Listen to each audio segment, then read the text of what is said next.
Tunggu dia hang cannot click. Okay. Okay, good morning. Good morning, everyone. Can you hear me? Okay, okay, thank you. Okay, Dr. Ampu Sawan, we will start the workshop at 10, okay? Yes. Okay.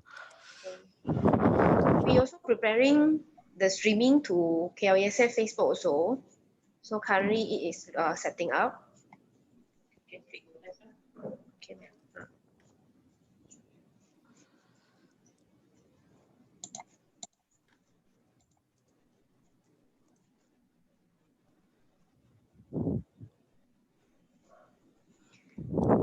For those who just joined this Zoom,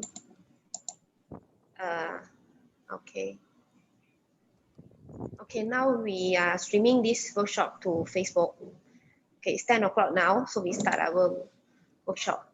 Okay, good morning. Okay, for those who just joined this workshop, I have pasted a link to get your workshop material. We will be pasting the link at a Facebook comment in a short while. So I would like to introduce myself first. I'm Li Wenxiang from Utah. Okay, welcome to today's workshop, Python and Pandas for Beginner. If you have any question, please leave your question.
Sorry, I think that there's a problem at another machine. Can you hear me? Yeah, Dr. Ampu Sawan, can you hear me? Yeah, I can hear. Okay. Yes. So I think there is something wrong with our another machine just now, so I will continue using this account. Okay, sorry, I repeat the introduction for Dr. Ampu Sawan again. Okay, now I would like to introduce our speaker today, technologist Dr. Ampu Sawan Sangkodia. Dr. Ampu Sawan is currently an assistant professor in the Department of Information System, Faculty of Information and Communication Technology, University Tunku Abdul Rahman, Utah. Okay, now without further ado, we will turn the time over to Dr. Ampu Sawan. Okay, now Dr. Ampu Sawan, I will pass this session to you. Thank you, Ms. Wong, for your brief introduction about myself. All right. Okay, participants, good morning to all of you, right? So how are you? Have you taken your breakfast? Because yes, you know what I'm asking is for the next 2 hours, we may not have breaks. We will go actually full swing for the next 2 hours, all right? So we have not taken breakfast, maybe you have something with you, right? Right. Okay. Right. So usually, right, the workshop will be conducted face-to-face physically, right? So now everything is now virtual, right? So in fact, the COVID-19, right, has made our life very difficult, all right? Hope actually, right, will come to end this year. And the good side is actually, right, the situation actually has given us opportunity, right, to explore, right, and then discover new digital tools like Zoom, right, conducting online, all right, like Microsoft Teams, all right, Google Meet, and so forth, all right. Okay. In view of that, I've actually given you, right, 2 files, all right, 2 files. One is the data set, right? It's the COVID-19, right? So we're going to analyze that. right? And then the other one is the working codes, some codes actually, right? So I'm actually giving you an advance prior to workshop, right? Because this is 2 hours. Hope you'll be able to complete all of them, all the important sections in the materials, right? So if you're unable to catch up and all those things, you can always go through my videos, all right? And then you can also go through the materials, all right? Okay, without further delay, right? So assume, right, you have installed, right, Anaconda, all right, for this workshop, right, all the required software. So let me share my screen first.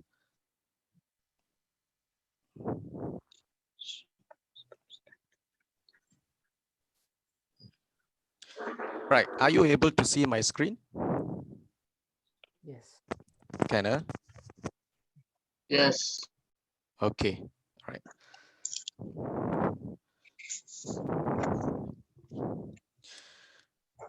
Okay, so now, let's say you have installed Anaconda, right? You just have to type in Anaconda, right? And then you have to bring up this. When you click this, you will see something like this. You'll be taken to this layout, all right? Okay, now this the PDF file. If you go through the PDF file, right? I've given you all these outlines. And then for the requirement, software's requirements, right? Anaconda, all right, 64-bit, all right? We're going to use Jupyter. Of course, we can use any other tools, all right? Microsoft Office, and this data set has been given to you, right? Okay. Right, so let's get started with Anaconda, right? Right, so here, right, the good thing about Anaconda, right, is compared to other tools, all right, is that you can see all the other programs, all right, and just like a one-stop center, all right, you get to see, right, you can also use, you know, other applications, right, like you have PyCharm, all right, Spider, and so forth, right? So for this workshop, right, we'll be using Jupyter Notebook, all right? So I'm going to click on this.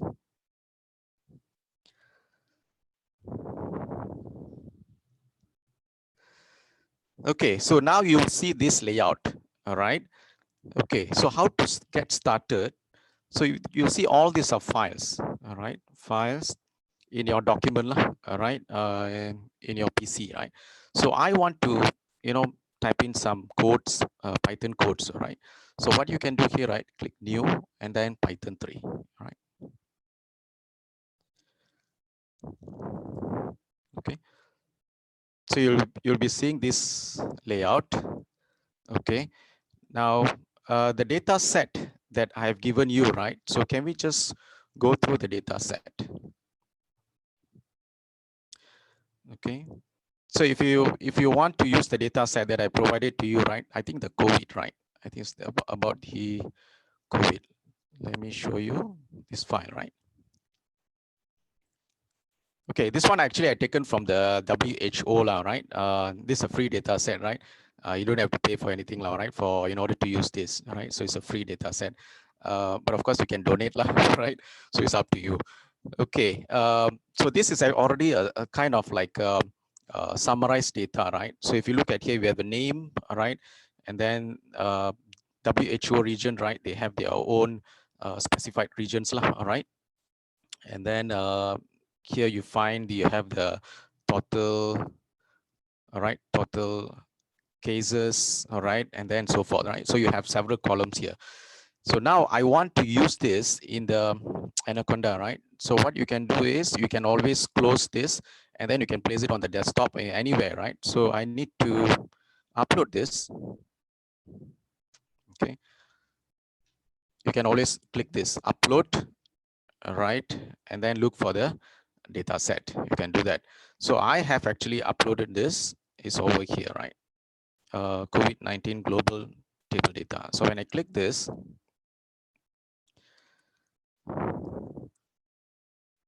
okay, so you get to see this is the header, okay, and the rest will be the data set, okay, the actual content. Not many records, is about 239 records, all right. Okay, so we'll be using this. All right. Okay. Next.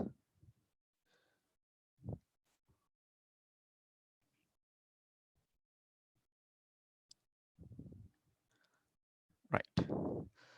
Okay. Now I want to save this this file, right? So what you can do, you can click on this, and perhaps we provide a name for this file, workshop. Okay. So what is today's date? 15/12/2020. Okay. So this Anaconda is actually free to use, right? Of course, you have the enterprise version where you have to pay, all right? And the next thing, right? You may actually ask, why do we need to use Pandas, right? Of course, you have all other tools as well. I think most of the time, right, we will actually use spreadsheet, right, Excel for data analysis, all right? We can do wonders in Excel, right? We can have, we can create a table, then we do a filter, all right? We can also have some statistical analysis. All this can be done, no issues, right, with Excel, right? But what will happen, let's say you have a large file size, for example, like um, 30 MB or 40 MB Excel file. Okay, now this is possible to have a large file size because you know, companies actually may use what you call to record, all right, transactions right into CSV file, for example, right? So the data actually can grow day by day, right? And then you may see a large file size. So this is a possibility, right? So if you're going to open 40 MB, right, Excel file, so have you ever experienced opening a large file size Excel file? So what will happen actually? Can anyone figure out, have you ever experienced working with large file size?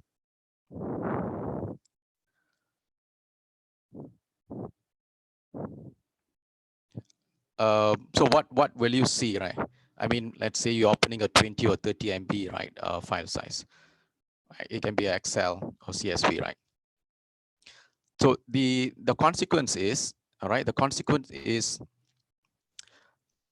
it may be very slow to open, or the other possibility is it can actually lead to a crash, all right? And you have to restart, all right? So these are the possibilities, right? So when you work with large spreadsheet files, right, then the downside is actually, right, it takes time actually to load the file, right? In some cases, right, it will crash, right? So that is why the pandas, right, in this situation will be very useful, all right? So what we do, right, we're not going to open the CSV file or Excel file, right, with a large file size. We don't open it, all right? We use pandas to open and then to manipulate, to analyze, all right? So that is why it is really essential, right, to know about pandas, right, to do some analysis, all right, statistical analysis, all right, data manipulation, right. So these pandas, right, you will see the great benefit, especially when you're working with large file size, all right. So I think now you know exactly, right, why you need to know about pandas, right. Of course, we have the options to work with Excel, but when you're working with large file size, right, so this would be a better options. Right. So moving on. If you look at this diagram, I made it very simple for you, right? Of course, you have very complex, complicated diagram, right? For data analysis, for machine learning, and so forth, right? When it comes to AI, you have so many diagrams, all right? So just to avoid confusions, all right? So I come up with a very simple diagram because this workshop is actually meant for beginners, right? Now let's look at here, right? This diagram, we have several stages, right? So let's say I want to do some analysis, all right? Let's say I want to find the sum, count, finding the average, and so forth, right? On a particular data, right? So you have to go through all these processes or stages, right? So we have data extraction, data preparation, exploration, visualization, and then this part it will actually moving into AI, right? Artificial intelligence, like machine learning and so forth, right? So right now, today's workshop, we will be just covering only this part, right? Data preparation, exploration, and visualization. And the whole thing actually, right, all these processes, right, will be referred as data analysis, right? Okay, so after completing this, then the solution. So if it is not just about working with Python codes or pandas, more importantly, right, you need to know what exactly the problem they're going to solve. Assume, right, I think maybe you don't have this, right? It's fine, right? So let's say, right, in view of the pandemic and all those things, right? The WHO, right? Let's say they want to curb the pandemic, right? So of course they need to support the regions, countries, right? In terms of assets, resources, right? Medical supplies, doctors, right? Frontliners, okay? Logistic supports, right? To countries, all right, facing a pandemic. So of course the resources or assets are, you know, limited, right? Of course they can't actually, they need to prioritize, right? Do some sort of ranking, right? So which countries or which regions, right, facing, right, very serious problem, all right, pandemic, COVID-19. So in other words, they need to know exactly, right, okay, which regions or which countries, right, having serious problem, so that they can do some sort of prioritizing, right, or ranking, all right, so they can give more attention, all right, compared to other countries or regions, right, having less serious problems, all right. So this is the problem, right? Allocation of assets, resources. We need to do that effectively, right? And in order to materialize this, in order to have this, to solve, to resolve this, we need to get some information, or we call it insights, all right, from the data set. So these are the questions, right, possible questions, right, that will be useful to do some sort of ranking or prioritize, all right. So these are some of the questions, right? So by later on, right, at the end of the workshop, right, all this will be answered, right? So what is the total number, total cases, average, and so forth, all right? So here the problem we define. The next, data extraction. So data extraction, I have actually obtained from WHO. Okay, that is actually the secondary data. It's already there, right? So I'm just taking it and analyzing, right? So if you don't have the data set, then you have to collect the data, right? So data extraction can be a very complex thing, especially when you have a lot of CSV files, right? Or from different resources, right? So data extraction can be very complex. So for this workshop is very straightforward, right? Is just taken from one particular source. And next, we will do the data preparation, right? So data preparation is about whatever the data that you get is actually raw data, right? Raw data, right? And you may have a lot of empty values, or maybe the what you call the column names may not be appropriate, all right? And you have a lot of things there, right, that you may want to discard or remove, right? So we need to clean the data. So that is the data preparation. We need to clean the data, right? Data exploration and visualization, right? That will be like, we need to summarize the data, and then we actually project the summarized data on charts, all right? So that you get a better understanding. So we will actually complete this two part, data preparation and exploration and visualization. You can actually take the data set further, right, to the next level in order to do some sort of predictions, or you want to find some patterns using AI. You can do that, all right? So this will not be covered, right? Because it's just a 2 hours, right? So this is meant for the beginners, right? All right, so moving on, some basic concepts of pandas, right? So the pandas actually offer three structures, okay? So I'm actually showing only two structures here, right? So the panel is a three-dimensional, right? So very commonly people use series and data frame data structures. So data frame is a formation of the columns and rows. So if you get to see here, we have several columns, right? So when you put all the columns together and then rows together, right, then it comes like a you can see in the form of two-dimensional, right? So you have rows and columns. I think this is very common, right? I mean, you have also worked out in a spreadsheet, right? The concept is the same, right? So in the form of tabular, right? Two-dimensional, right? Okay, series is just one single column, right? So if we, let's say I pull just one particular column, all right, so that we call it a series, all right? So a data frame is actually made up of several series. So when you put together all the series, so it will make up data frame. So the panels actually is equivalent, is sort of like a data frame, but it's three-dimensional, all right? So most of the time people will just work with a series and a data frame, right?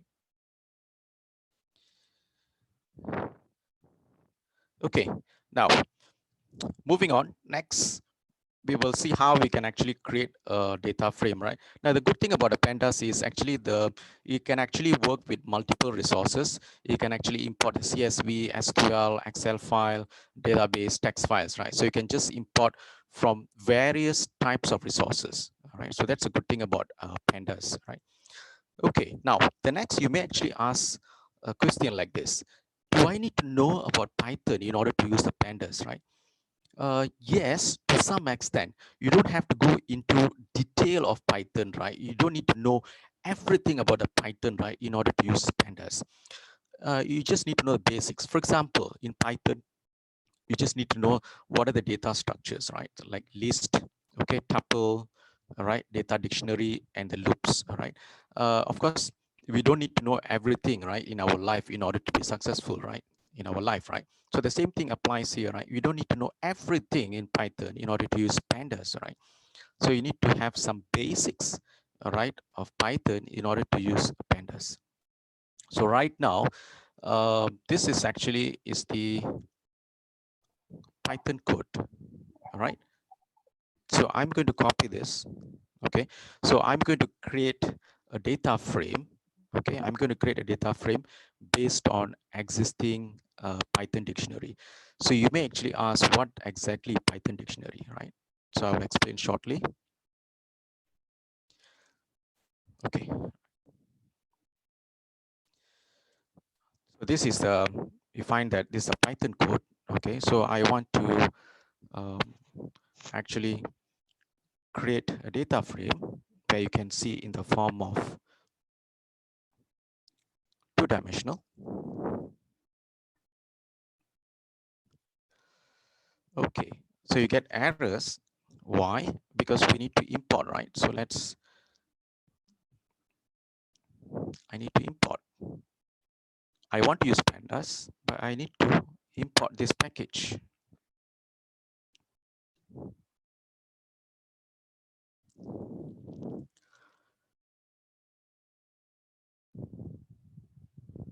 Okay.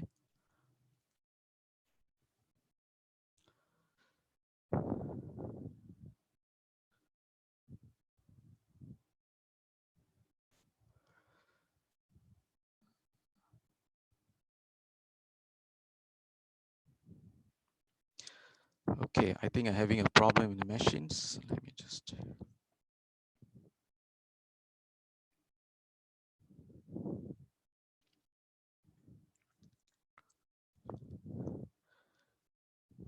Okay. Maybe I've opened too many things, right?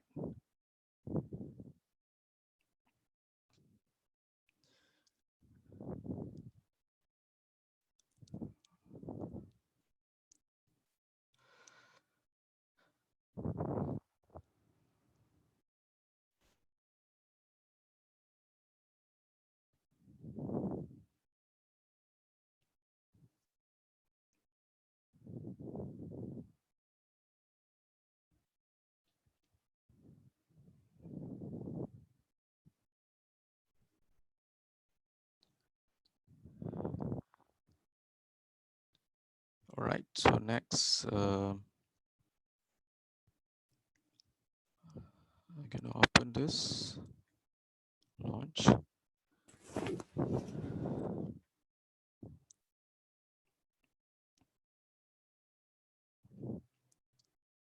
Okay.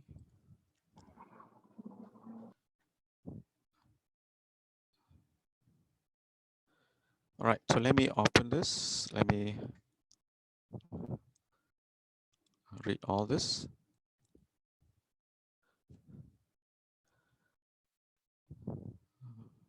Okay.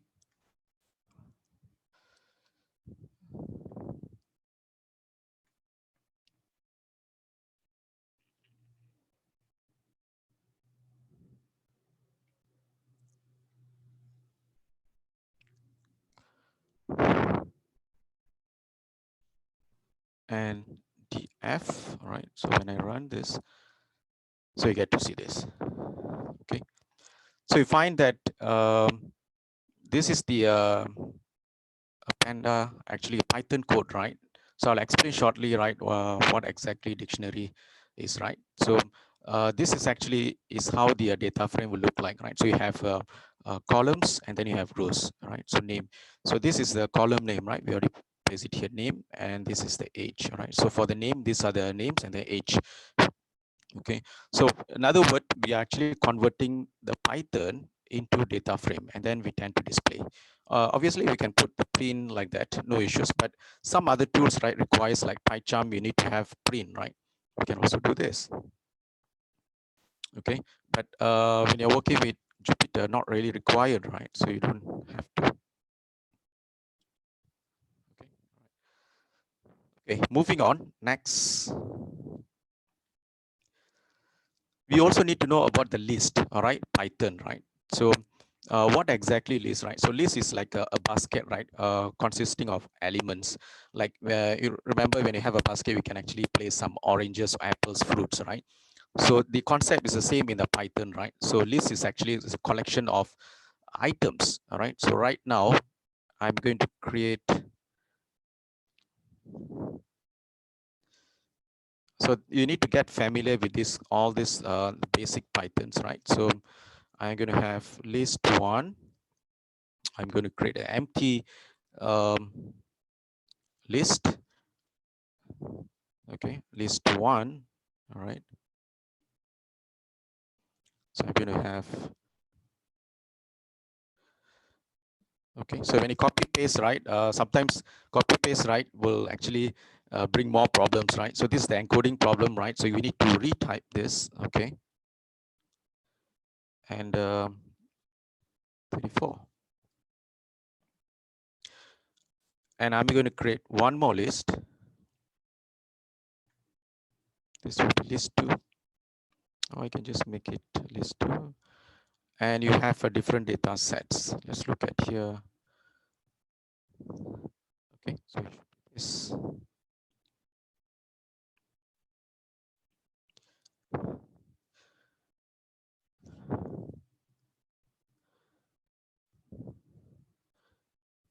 Okay, so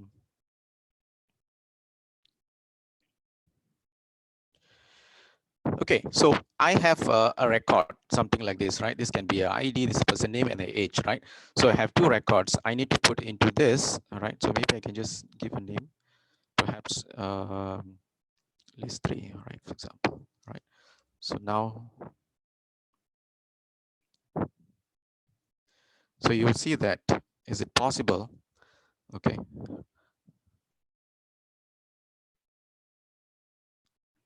Are you able to do this list?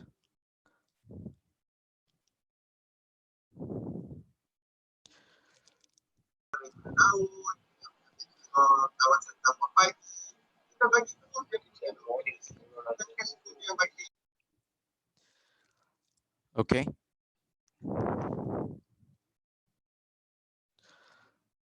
So append, all right.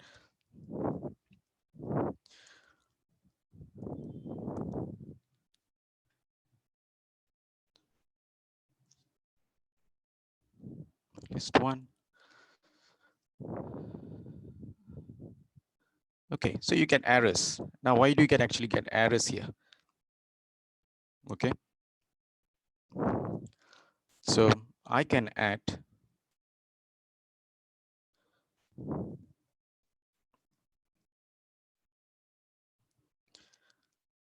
Okay, I have to put like this, list one. Okay, and list 3, append list 2, and I want to show up everything list 3, right? Okay, can you see that? So we can't put here like this because this is a function, right? So function means we have to start with a parenthesis, right? But this is the list, right? So you have 2 records, and then we hit this, and we see that this is the first record, and this is the second record. Okay. So we need to know about the list. That is compulsory, all right? Where you can actually put items into a list, right? So you can have as many as possible records. You can do that, all right? So you can also modify whatever the elements inside. You can do that, all right? So the next, okay, tuple, right? So tuple is quite similar to the list, but the thing, right, that is makes difference, right, between the list and tuple, right? You can't modify the content. You can't do that. Okay. So I'm going to copy this.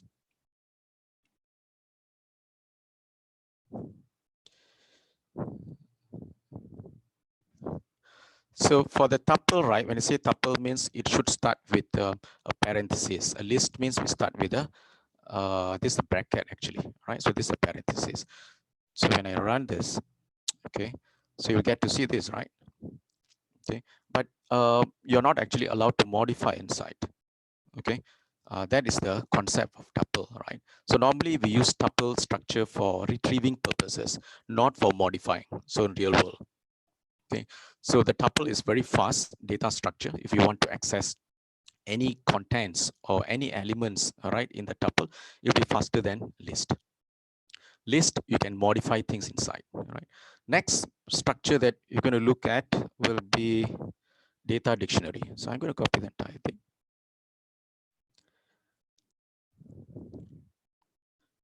All right, so I'm going to paste it here. So I don't need to put.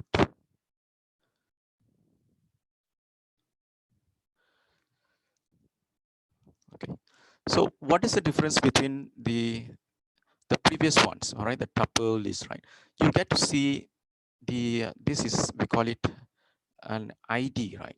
Okay, a key, we call it, this is the key and this is the value. So for each set of values you have the key, all right, and then this is the key. So you can find the elements inside based on the key. So that is the difference when you compare with the previous tuples list, right? So dictionary is something additional things that you find, right? You have the keys and the pairs. Okay, moving on to the next. Right. So the other thing, right, that you have to take note is always remember when you're working with especially the Python packages, right?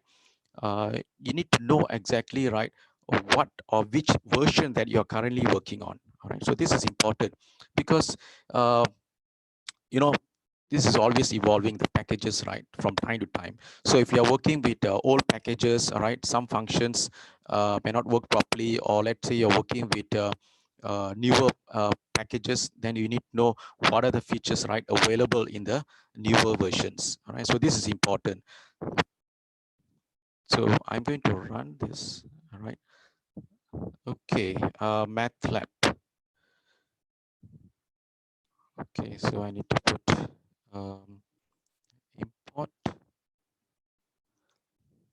matplot library. Okay, so next I'm going to run. Right. So this is important. Currently, I'm working with this Python 3.83. Okay, matplot library is for the visualization. You want to draw graph and all those things, right? And then the pandas, right? Currently, are working is 1.05. Okay, so you take note of all this, right? Because there will be newer versions where you may have to update. If you want to stick to this, no problem. But different packages have different features. All right, so this is very important, right? Because people actually just creating newer things, right? And then they keep on updating, right, the packages, right? If you're not aware of this, right, then you may actually get disappointed. Maybe some functions may not work, all right? So that is the consequence, right? So next, I'm going to add this. I'll explain why we need to add this, right? Okay, now the question is, why I have to put maximum columns width, right? So by default, right, when you work with Jupyter, right, it will only allow certain number of columns or certain number of rows, right? So over here, right, I don't want to have any restrictions, right, to see all the columns. If you have a lot of columns of the data set, right, you may not see all of them, the pandas, they have some, by default, right, you have some restrictions, but I want to see all of them, all right? So that is why I put here set options, right? Display maximum columns, column width, and so forth. All right. Okay, moving on.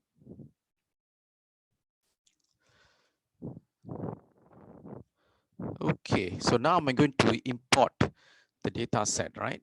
So below.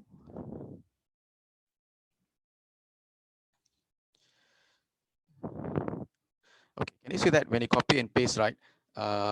This is the consequence, right? Different encoding. So you got to, retype this. Otherwise, you'll get an error. Okay, so read CSV, right? Because this is a CSV file, right? Let me show you. Oops. Where's the CSV?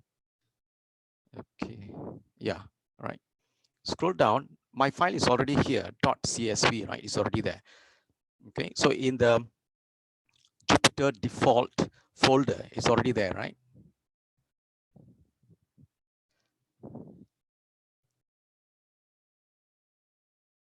Okay, so I just have to import, but I need to put CSV, right? So you can define the CSV file, right? Okay.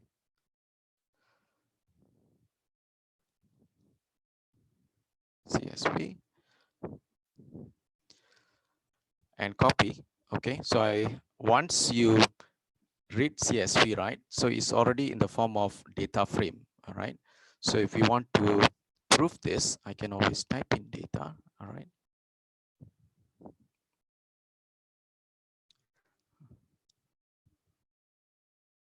All right, can you see that?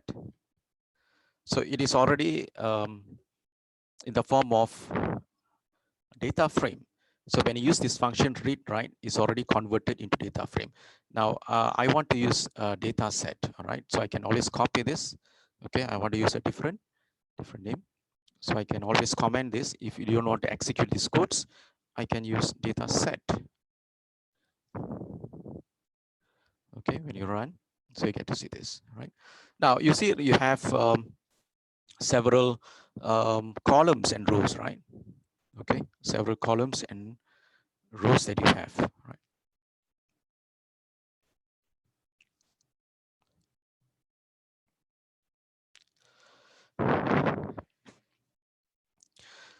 Okay, so after running, right, you'll see that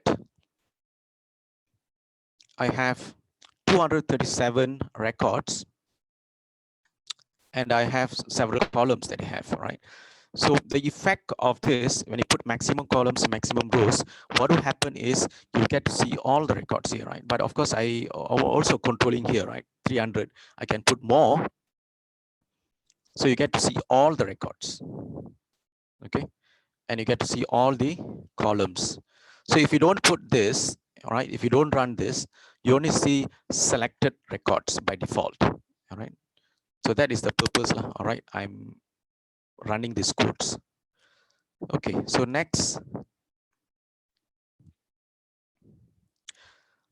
Okay, header skip rows and number of rows, right? You'll see something like a weird image here, right? Means that you need to explore, all right? Explore more things, header skip rows, right?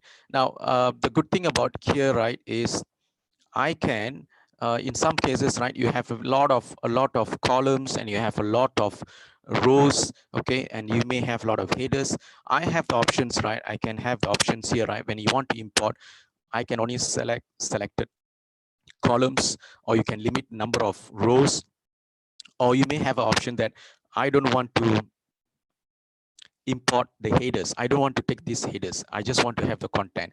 So you have a lot of options, that parameters that actually you can work with. You can just play around with that, all right?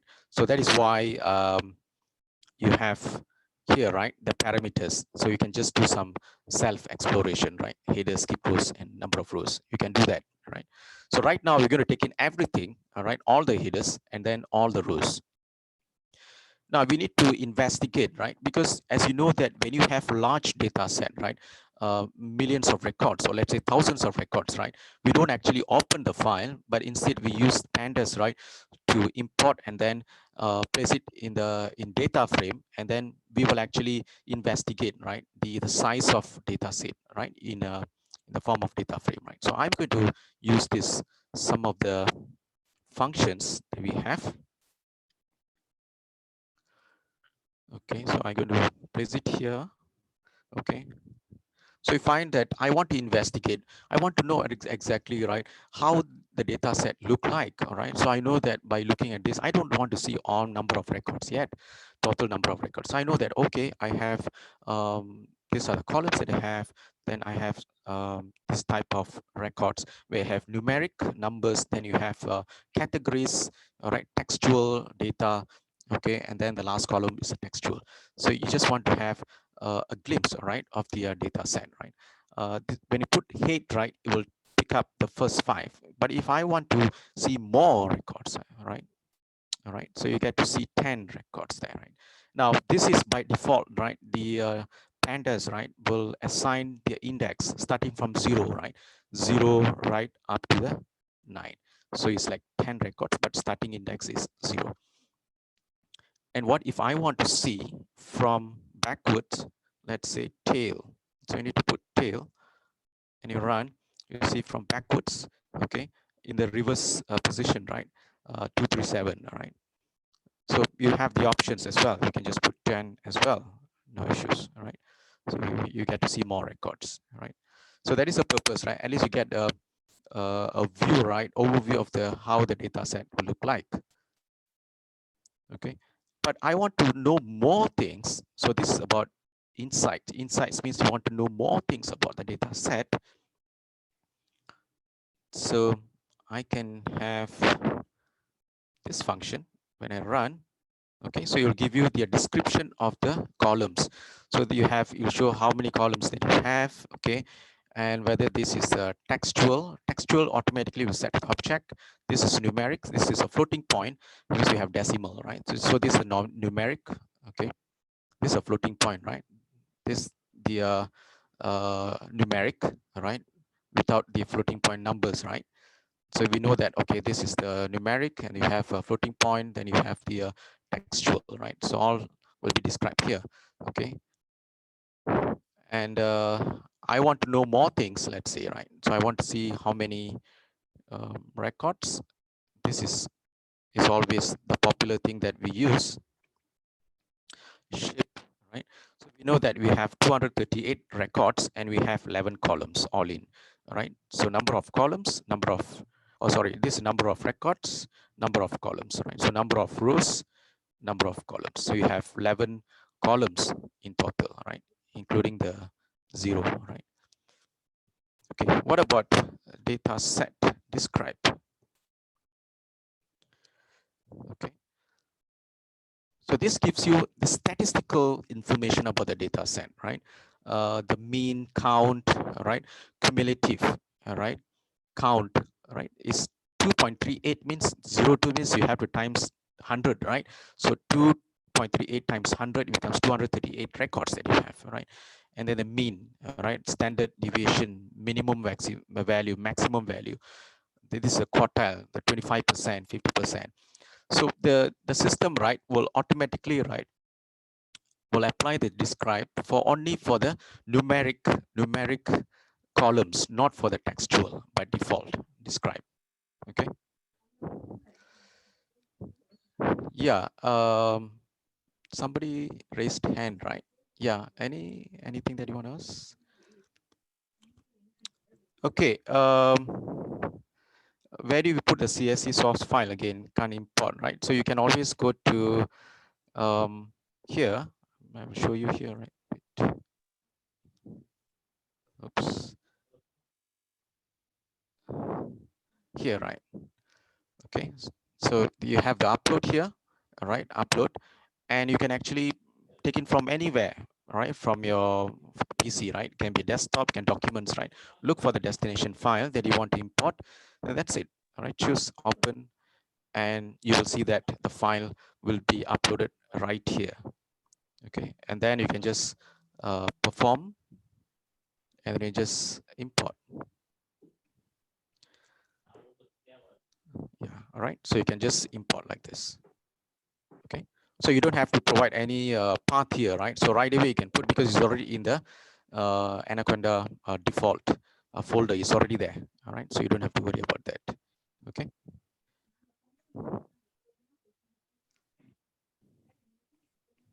Okay. Next, what if, let's say, you want to focus for this specific column instead of all of them, right? So I can do like this.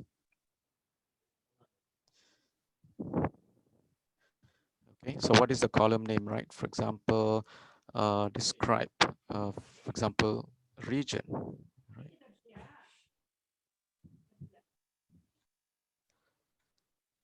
Right.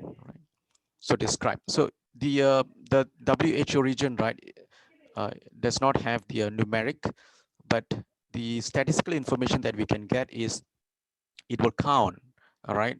We have 237. Okay, and then we have 7 unique values. This is important thing, right? 7 unique values. All right. Number of occurrences, top is Europe, right? Frequency 63. Right.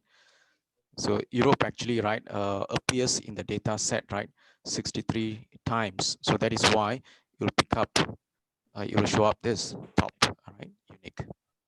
So we can actually apply individually, right? Or you can have the entire thing, we can do that, right?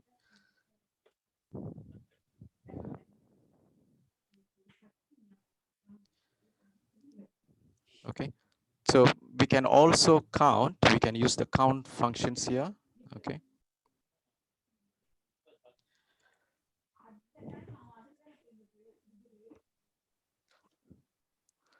Okay, column X, right?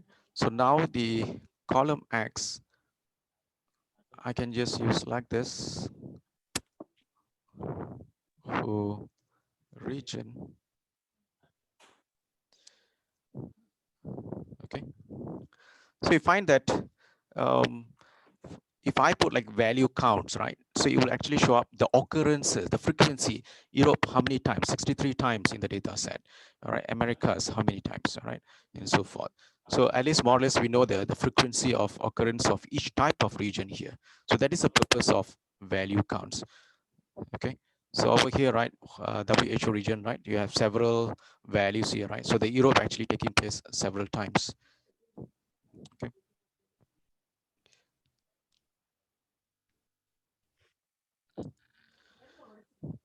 Okay, so next we will look at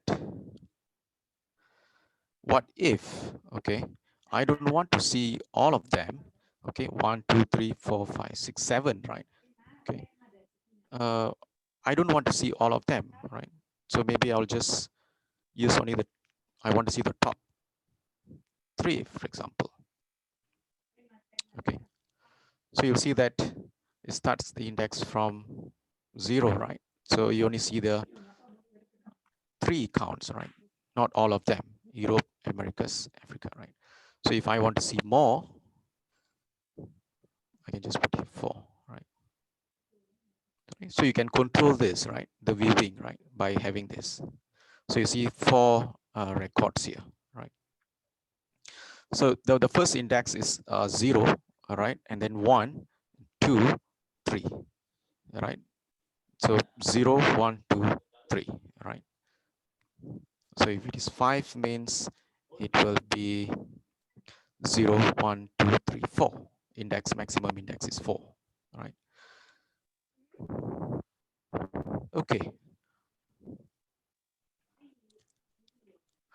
I can also use this.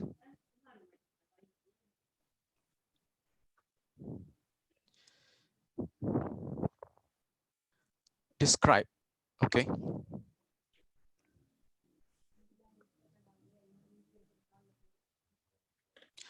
So describe object, which means that you only take the exclude, means don't include the object, right? So name, this region, right, is all data type is object, right?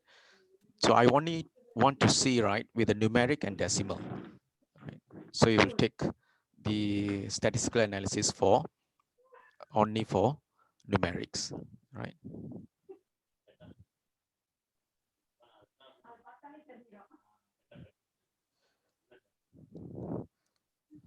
Okay, what if, let's say, I want to have only for the object, right? So include, see, works or not, right? So can you see that include? It means this is only applicable. This name, WHO, transmission, classification, all this actually is a textual, means it's not numeric, right?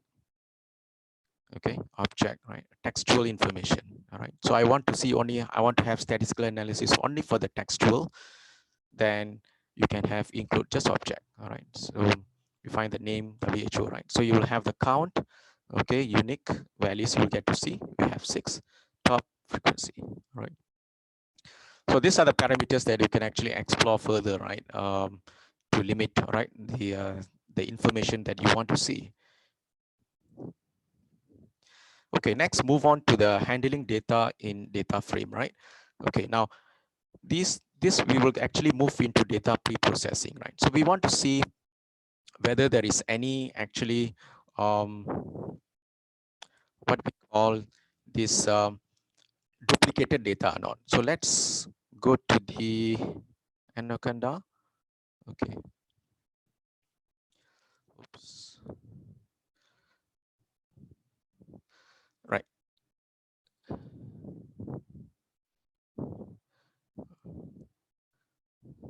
Okay. So when I run this, it takes a while because it has to load, right? So I have to open a lot of applications, right? Okay. Can you see that this is a duplicated data set? Duplicate data it means the same records being observed multiple times. Okay. Of course, the original data does not have, so I simply added this just to give you understanding, right, how we can actually detect the duplicated data. Now, in some cases there can be duplicated data, right, records appearing, right, in your data set, right? So how to actually detect that actually, right? So what we can do is,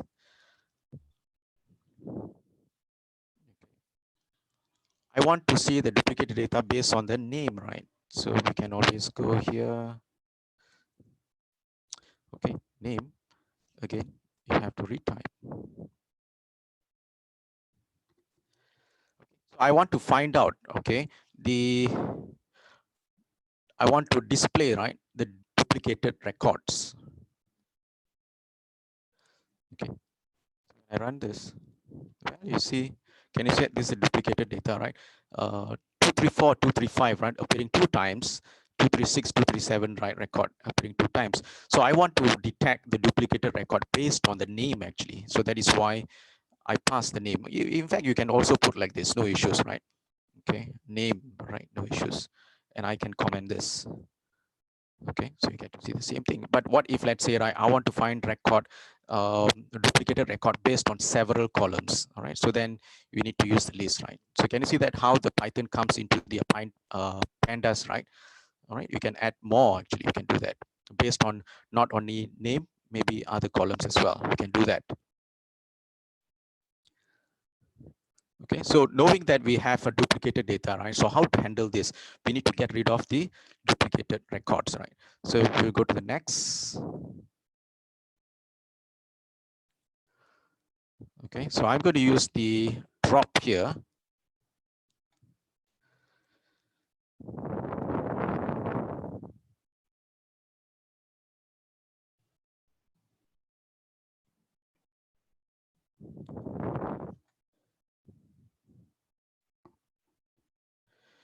Okay.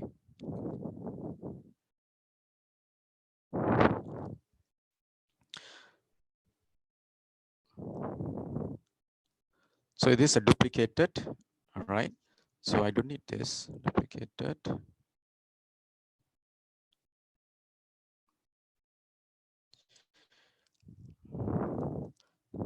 right? So drop duplicates. Okay, subset list, keep first in place true, right? Okay. So now the question is, which one you want to remove? Is it, you want to remove the first duplicated or the last duplicated? This is the first, last. So this for each these two things, right? You have options. You want to remove this or this one. So we have the options here. Keep first. All right. So keep first means you keep this, remove this, keep this, remove this. All right. So that's the options that you have. We can also put keep last. All right, which means that you keep this, you remove this.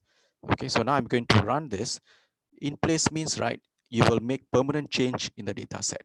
All right, so I'm going to run this, and in order to confirm this, tail 5.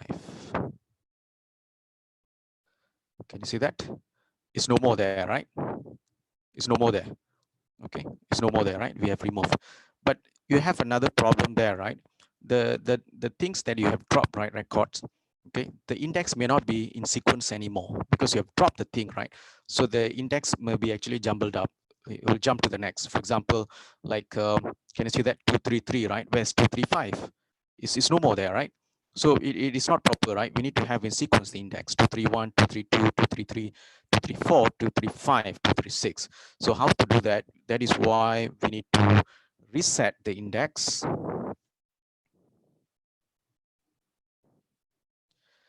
Okay, and you run, and I'm going to confirm this by tail 5. Okay, so now you find that 231, 232, 4, 5. All right, and I want to see the entire data. Okay, so it starts from 0. Start from 0 right up to 5. All right. Okay, so how many records do I have now? I can always confirm this data set shape. Okay. Oops. Okay, 236 records and 11 columns, right? So earlier, right, you had about 238 records. So we knock off the 2 records. Now you're leaving 236 records, all right? Okay, move on. Renaming columns, all right? List all the column names, right? So I want to list all the columns first. This is the operations that people frequently do, right? Okay, so when I run, can you see that it's too long? It's, the column names should be descriptive, and, it should be concise, all right? And short, right? So you have very long, all right? Very long, right? And the name, right? It can be student name. We want to have a country name, right? So we need to modify, rename the columns, right? So you can copy this entire thing instead of typing this.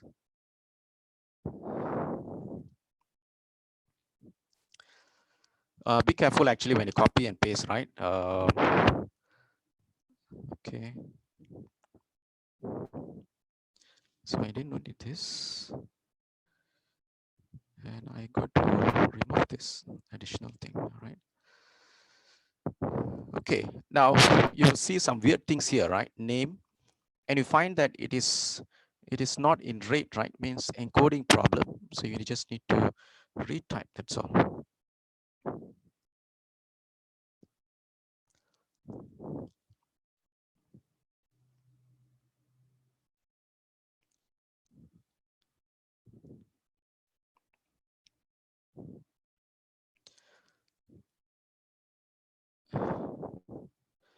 And we just have to retype, right? So remove this.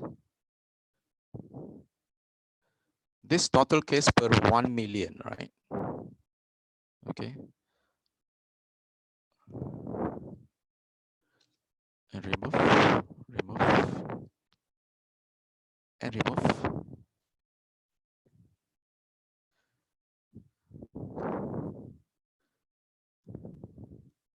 If you run and if you get errors, don't worry, right? We will see, we can analyze, all right? We can fix by looking at the errors, right?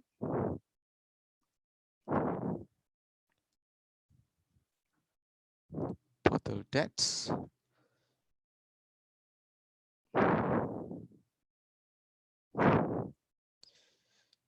Okay.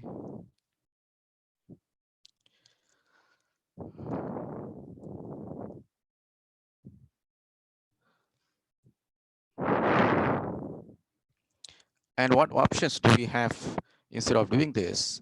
In the very beginning, right? Remember, when you want to import, we can actually knock off, remove the columns that not really useful our analysis. We can do that instead of doing this. If you have a lot of columns that you have that you need to do, right? Oops. And yeah, right.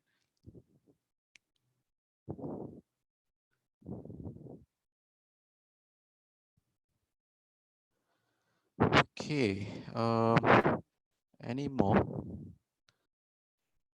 Right. So we just run this, whether got any problems or not. Okay, no problems. Then everything's is in fixed, right? Which means that we have provided proper the quotation there, right? Okay. Right. Next, we want to see the data set, whether we have rename or not. Can you see that? It's now looks nice, right? So now you have more meaningful column names, right? Country name, region, and so forth, right? Okay. So it's now is very concise, right? The column names, and it's more meaningful. Okay. Right. That's one thing, right? Is quite weird, right? The global should not be there, the first column, right? Because this is a summation of the entire thing, right? So we'll actually fix this later on. We will knock off this later on, right? Okay. Right. So move on to the next. So we have renamed the thing. Next is the missing values. This is the common operations that we do in practice.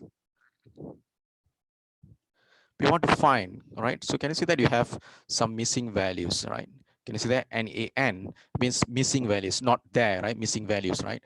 So we need to identify the missing values, right? How to do this, right? So when you run, we will know, okay, what are the columns that have actually missing values, like region and transmission category. That's true enough. And also for this, right? Total case, that's cases, right? That's true enough. So can you say NaN, right? So appears, and here also NaN, right? Now, this missing values we need to handle, right? Because it can actually affect the accuracy of statistical analysis.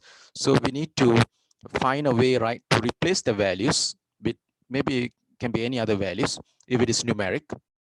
Okay, if let's say here you have NaN, we can replace with the average value, or you can remove the entire records, right? So we have several options to handle, right, to deal with missing values, right? But the question here, right, dropping missing values, are we supposed to drop the missing values, right? Now, in some cases, it depends, right? If you have a lot of, if you have a missing values, for example, I'm going to show you here, right? If you have a missing values, let's say in this particular record, right? You have missing values here, here, here, you have multiple, right? Missing values in just one row, then you just remove it, okay?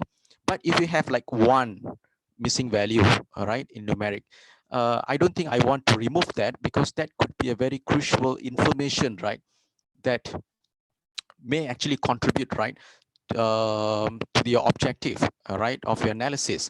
So you don't want to simply remove the records having missing values. So that is dangerous. That normally we will not do, right, unless you have a lot of missing values. All right. So what I'm going to do, right, I'm going to fill up all the missing values for right now, just with this label.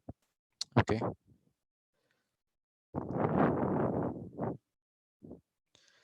Okay, run. All right.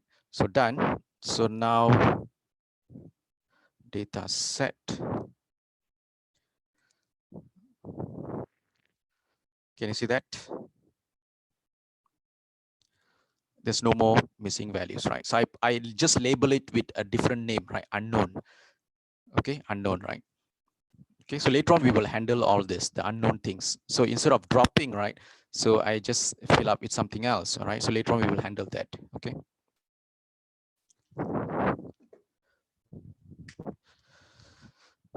Okay, so next.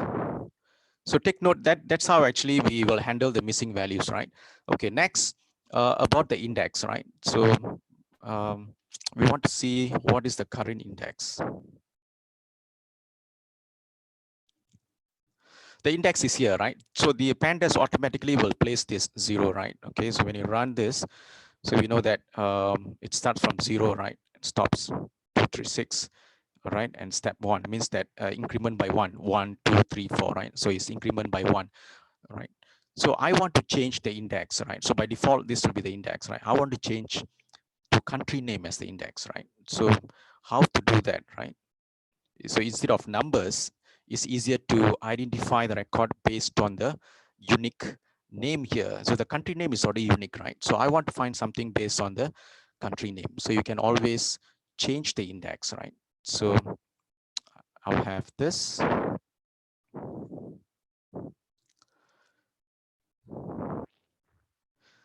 Okay, country name. So when you run, now I want to see the data set index. You have changed. Can you see that? The index is no longer 01, but is instead the country name, right? So I'm going to rerun the entire data set. Can you see that? It's no more there, right? The 01. So this becomes index. So the index is important because if you want to find something, we need to use the index to find the record that you want to find, right? A specific record. So that is the purpose of the index. So now we have changed the index. But what if, let's say, I want to go back to the default index? You can just type in reset index. That's it. Okay, so when you run, and now I run the entire thing. Oops, this should be a data. Can you see that? It's back to normal, right?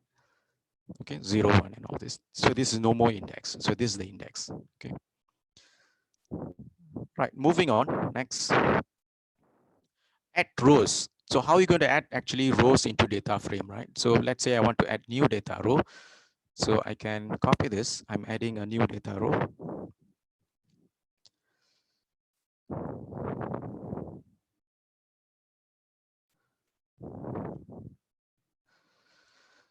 Okay, again, be careful with all this.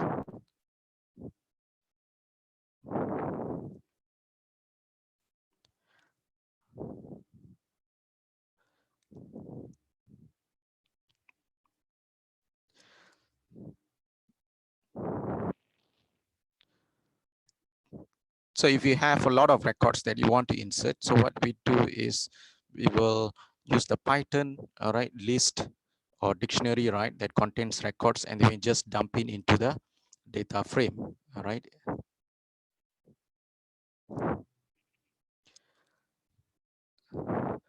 This, what is the form of this, right? Is it list? Is it list or data dictionary? What is the form of this structure in Python? Is it tuple, or is it the list or data dictionary? Remember just now I explained about data dictionary, list, right? So this is actually resembles what?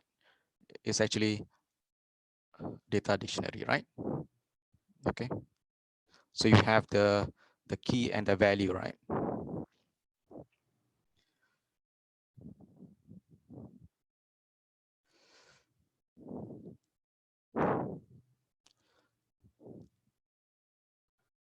Okay, should this be the last thing I need to change?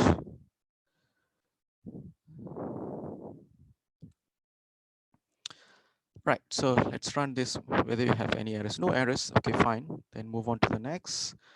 How am I going to add this? So,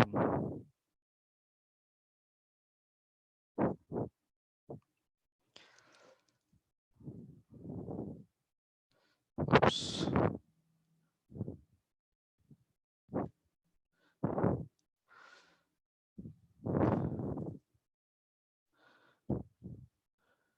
Okay, append, right? New row, right? So this row actually goes here, right?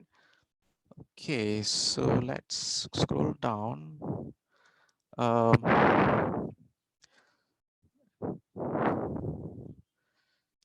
what is the name? T, right?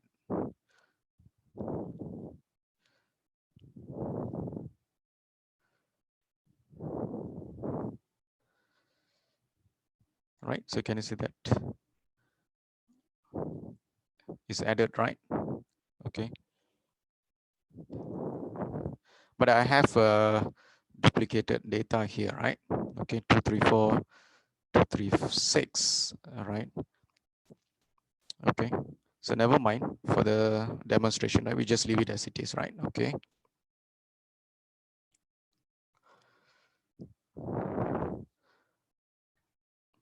Or we can just handle that. We can find duplicated, right?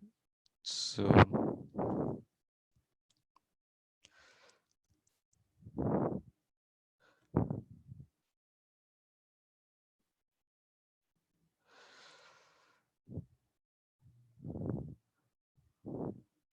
oops, it's no longer a name, right? It's supposed to be a country name. Country. Okay.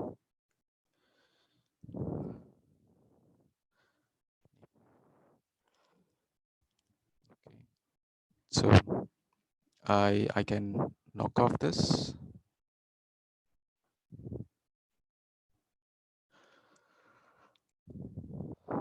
So how to remove this? So I can use this print reset. Okay.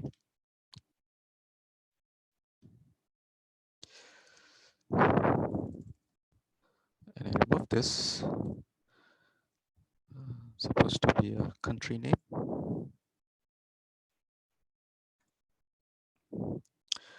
And reset. Okay. So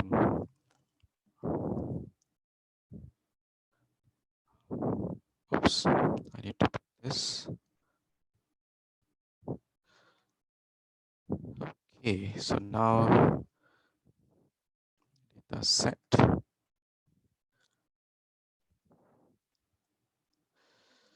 Okay, so right, so it's no more there, right? And also reset. So this is just for demonstration how we can actually add new record, all right? Okay. Now, next, I want to drop the columns rows, right? So I want to drop those are total cases per 1 million and those things, right? Deaths and everything, right? So I don't want to have maybe for current analysis, right? So I don't need all these columns, right? You have 11 columns, right? You have 11 columns. Okay, so I want to remove certain number of columns. So how to do that? Okay.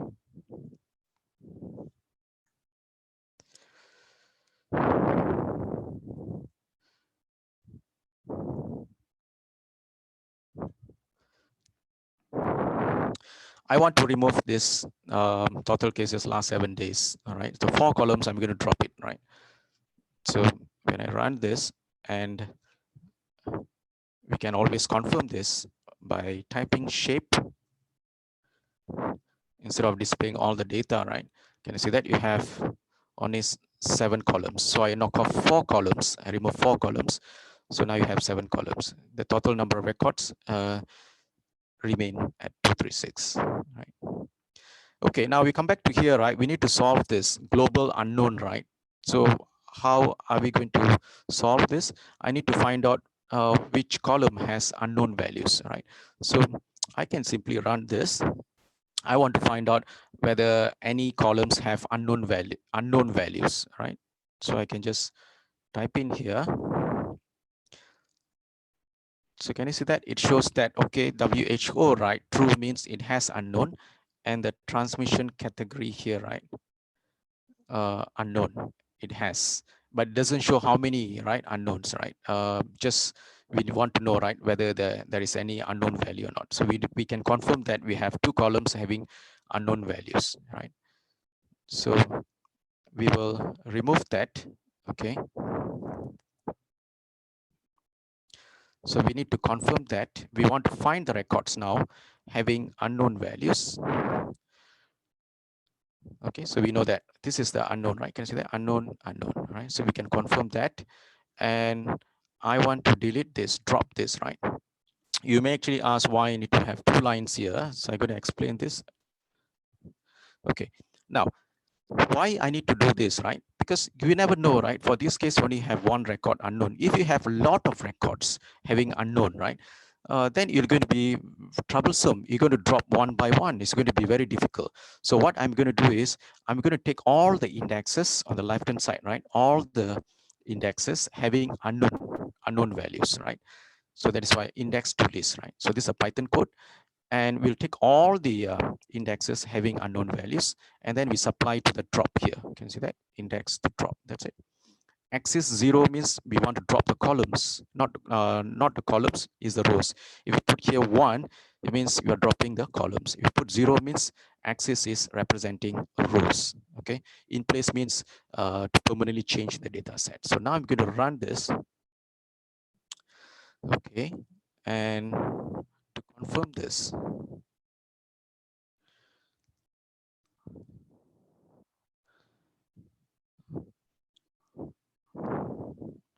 okay, so to confirm this data set, I want to see whether, can you see that? It's no more there, right? It's no more, right? The global is no more, right? It's gone, this one. But the funny part here, right, is it should start from 0, right? The index. It should start from 0, but it's not starting with 0, right? Because the index, right, is not in order. So we need to reset the index, okay? So that is why I need to put this, reset the index. Drop true means I want to remove the existing index default and create a new one index. So there's a drop true in place, right?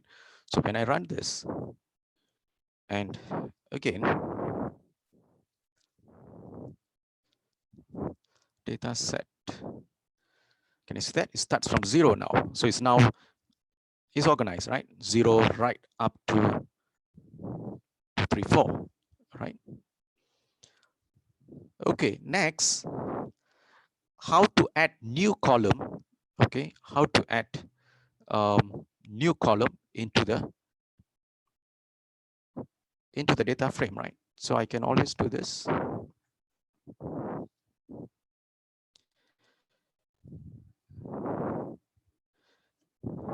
For example, right? So I need to fix this first. Okay, I want to add a new column here, right? Called country number, right? Inside the data frame, right? Can you see that how easy it is, right?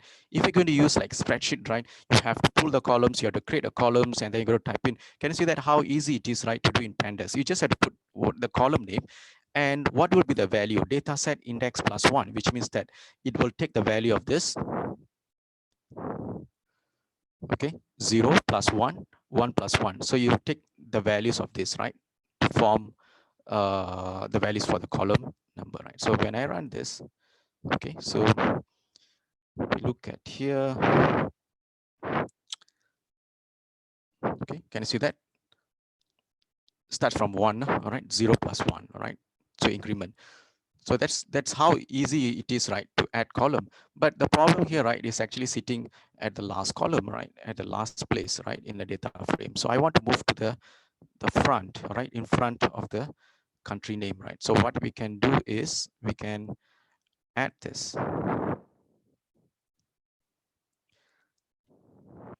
Okay, pop means, right, I want to drop this, but before dropping, I will save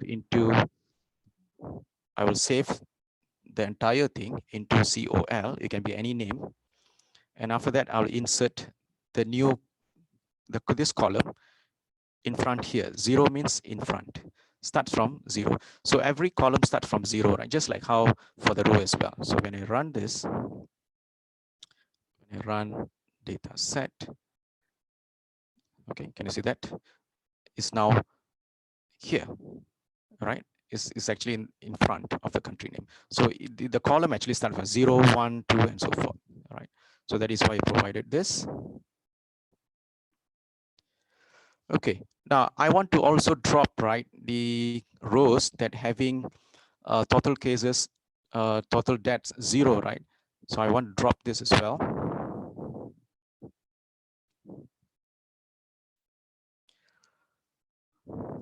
So I need to find first, I need to find which rows, right, having the total cases, total deaths, right? So when I run this, can you see that total cases all? Can you see that all, right?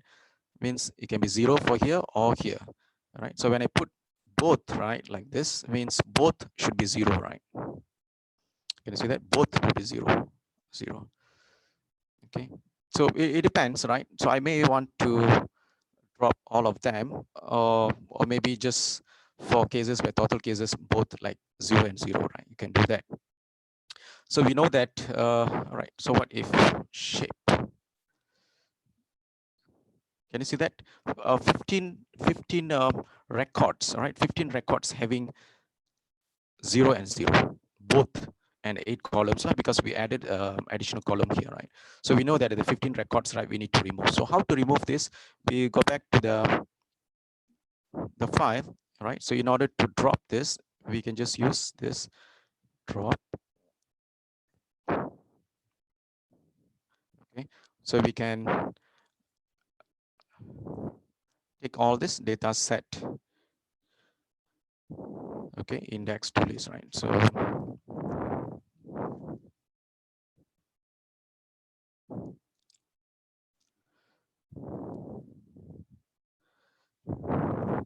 I need to add. What is the thing that I need to add? I need to get all the indexes. Okay, so you can just add this.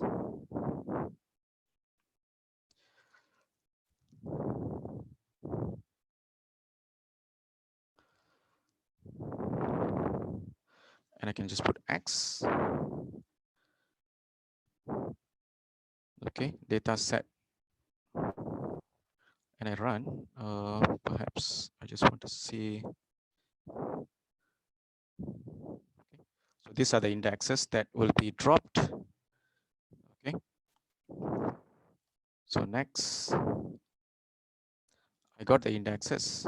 So next, I just have to use the drop. And I need to reset, right? This is important. I need to reset.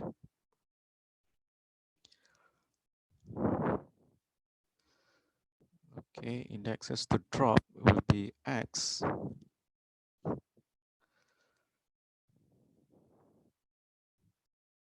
so after dropping, you got to reset. So run. Next.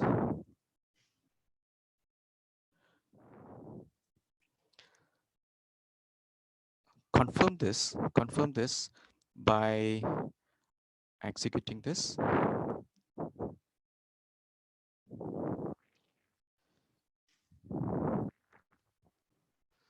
Want to check whether you have anything 0 or not, right?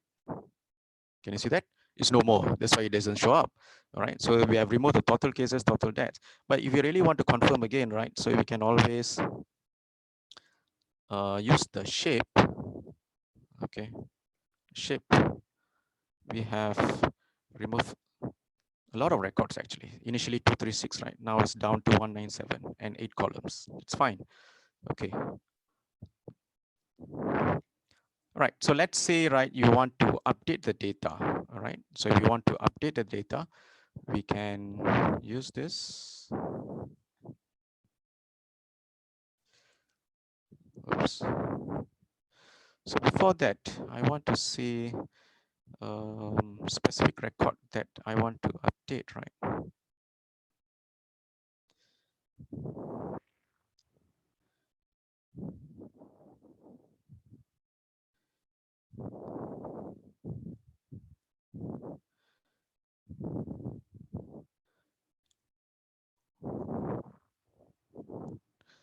Okay, let's look at here.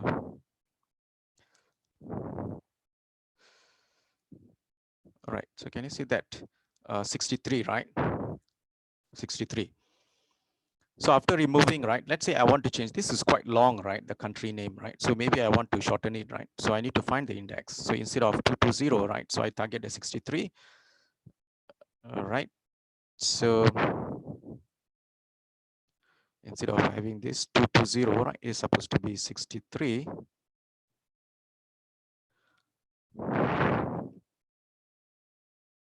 It's supposed to be 63, right? I find the index, country name, oops, okay.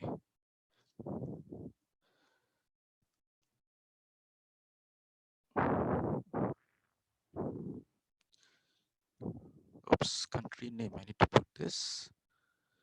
Okay, done, right? So we will check this. Let's see. Oops.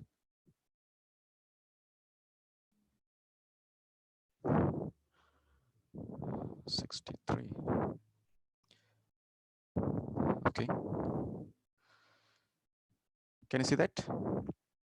It's already changed. Earlier it was very long, right? So you have changed to shorten it. Okay. So that's how you update a record here, right? I mean a specific element in the record. Okay, regular expression. Now this is a very powerful feature, right, in Python or Pandas, right? So there will be some very weird things in the data, right? So let's run this. I want to find whether the country name has the bracket or you have parentheses. All right. So can you see that you have /d means the country name should not have numbers, right? So we want to find out whether there are any numbers or not, all right, or any parentheses, any bracket, or any comma, right? So can you see that comma, then followed by the vertical line is actually or. I want to find with a comma, and then I want to find whether there are actually digits, and then I want to find out whether there's any white space in front, or whether I want to find any with a parenthesis or any brackets, all right? So I want to find records.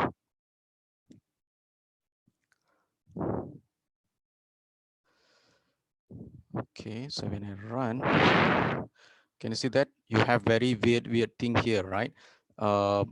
The parentheses, all right? Can you see that you have parentheses here and you have a bracket here with a number here? All this, it's not really making sense, right? So we may actually want to remove all this, right?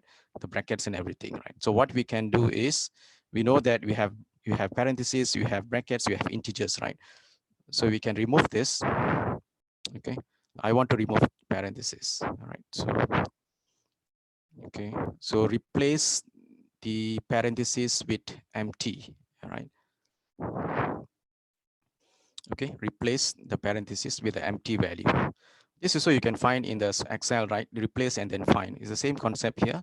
So when I run, okay, then I have removed the parentheses and I want to remove other things as well.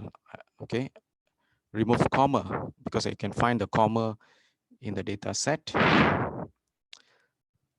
Okay. And I want to remove the quote, a single quote. Run. And I want to remove the bracket as well. So I found the bracket exists, right?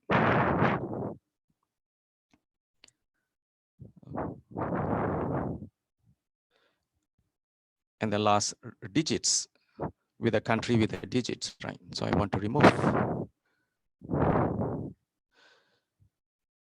Okay, done. So how to confirm that you have removed all of them? So I can just copy this and rerun, right? Can you see that? This empty means that I have removed all of them, right? With the parentheses, brackets, and so forth, right? If you want to know more about how to use the regular expression means is all this like /d, we want to find, right, parentheses, right, how to use these symbols, notations, right? You can always go to here, right? Python regular expression website. Okay, next move on to the slicing and subsetting, right? Slicing means, right, maybe you want to take some portions of the from the data set. Maybe I have a lot of columns, but I just want to view selected columns, or maybe I want to view only selected rows. So that is what we call slicing and subsetting, right?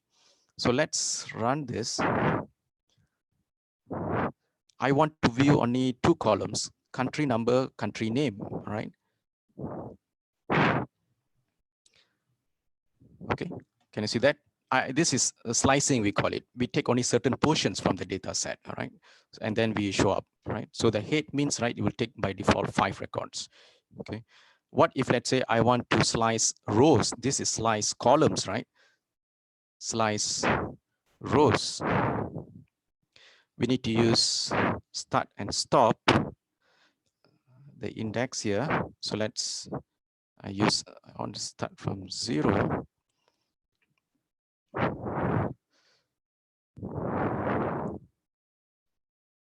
Okay, can you see that? 0 to 4 means that start index 0, 1, 2, 3. 4 minus 1 is always like that. If I want to see 1 to 4, right, starting index, so you see 1, 2, 3. So 1, 2, 4 minus 1 is 3. Right? You only get to see 3 records. So that's a good thing about having in the Pandas, right? We can control a lot of things, the columns and rows, right? Easily we can control by having the brackets. Okay, now what if, let's say, you want to slice or subsetting, right, based on the conditions? I want to view the country name, WHO region for Europe, and country name starts with A, right? So this is filtering rows, right? This one, you want to slice, you're doing slicing based on the conditions. Okay, so when you run,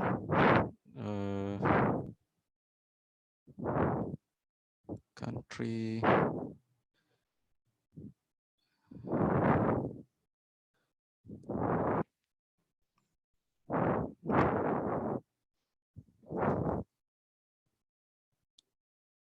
unexpected. Let's look at here. Oops, I need to add this, right? Yeah. Okay. So can you find that I want to see country name, okay, and the WHO, right, region with the conditions. I get to see all the columns, okay, but with the conditions, country name starts with A, right? Can you see that A, and WHO region, right, Europe only, right? So this is actually slicing based on the conditions, okay? So you get to see all of them, all the columns, all the records, but based on the conditions, okay? But if, let's say, I want to see either one, right? So you can always change to OR gate, Europe, or starting this, okay? Europe, or starting with A. Either one, you can do that, right? Okay, there is a function called isIn, right? This is very flexible to use. If you have a lot of conditions that you want to impose the conditions on data frame, it's advisable to use isIn, okay?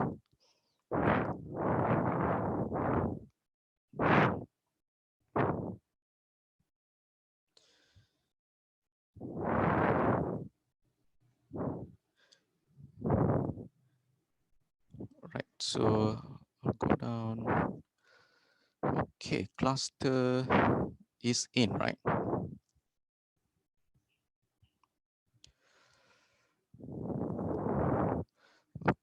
Okay, now I want to find out, can you see that the transmission category, right? Transmission category, you have several possible values.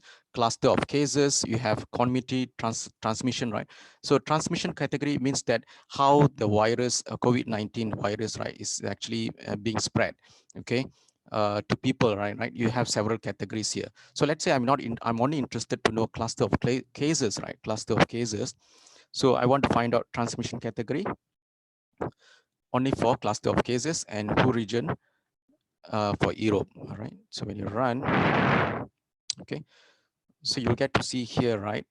I put or, right, means that cluster of cases or Europe. What if, let's say, I want to find out Europe and having only cluster of cases? Okay, can you see that? cluster of cases is on Europe, means both must meet the conditions. Okay, so that's the power of the is in, right? Very flexible to be used, right? So is in normally we use for the what you call for the columns, right? Is textual or not numeric. So the is in will be very useful. A different way, right, to impose the conditions will be this.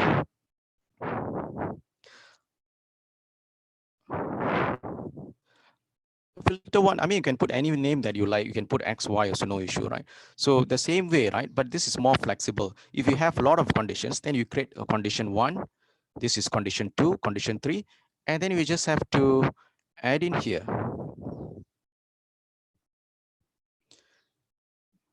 Okay. That's it. So you take the condition 1 and condition 2, right? So when you run, can you see that how easy it is, right? You can actually impose a lot of conditions. I can have another condition and then I can just have perhaps, you know, another one. Okay. And just example filter 3. Make sure you have the filter 3 there, right? So you can add as many as possible. So this is like quite short and it's readable actually. That's important. It's readable. All right. Sometimes the conditions like can be too long, right? And then you make mistakes and so forth, right? So this one is easier to troubleshoot, right? So this is just one condition and then you just dump into the data set. That's it, right? Okay, moving on. You know that this particular thing, right? It means that not, except, right? Except. So the same way, I want to find all filter 1 and except Europe, right? So I can just put this except Europe. So when I run, can you see that is no, not Europe, right? Other regions. Can you see that how easy, right, to use these symbols, right, to find the required data, right? Okay, this is done.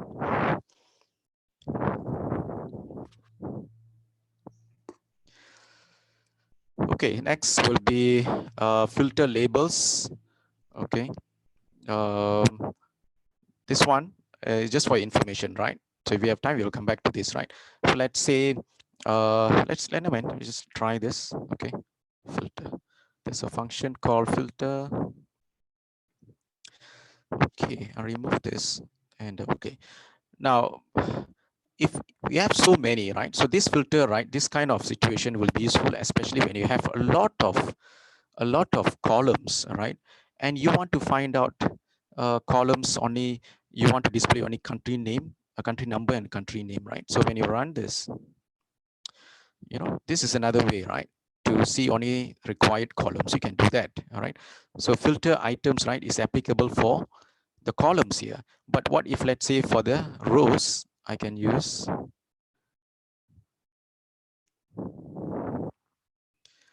something like this, okay?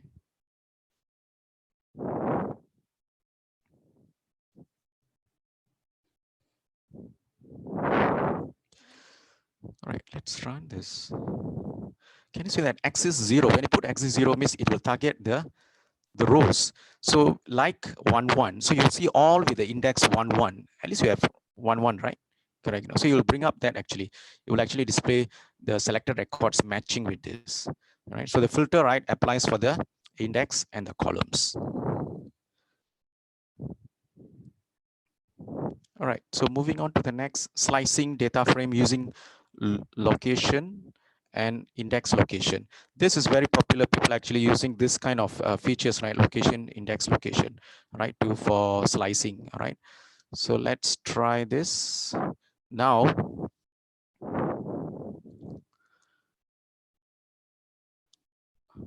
Currently, right, this is the index, right? This is the index, all right? Now I want to make this as an index, country number, all right? So I need to set this and you run, and now you see that data set. Okay, so the index is no longer the default one, the country number. All right, so you have to take note that in order to use this,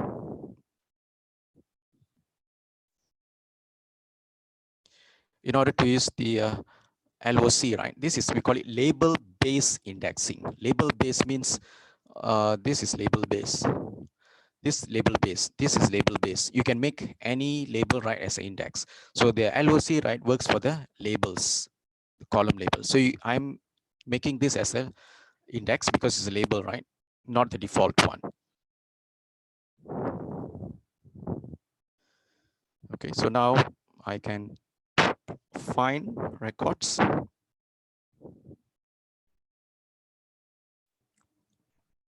Can you see that I'm using LOC, right? So this 15, right, refers to this index country number, not the default one. Okay.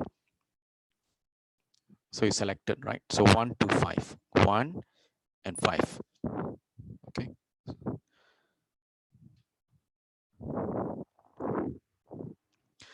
So find specific record based on the conditions. We can also use the location to find.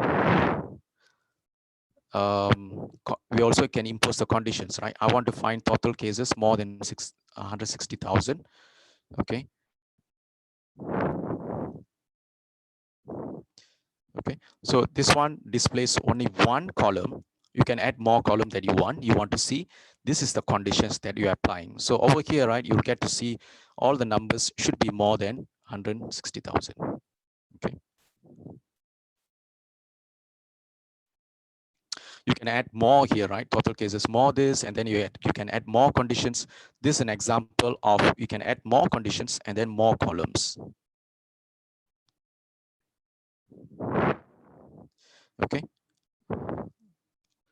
I added additional conditions and additional columns that I want to view. So when I run, so you get to see here, total cases, total deaths.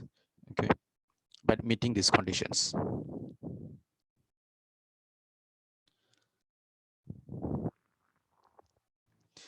So you can also update a specific record, okay, using the label. Okay. So let's say I want to update. I want to see the data set first, right?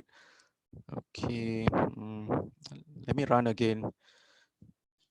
Data set.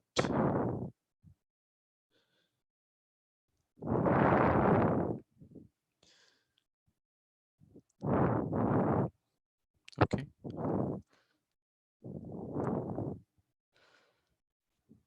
You can actually update any record there, right? So let's say I want to update this to 50,000, right?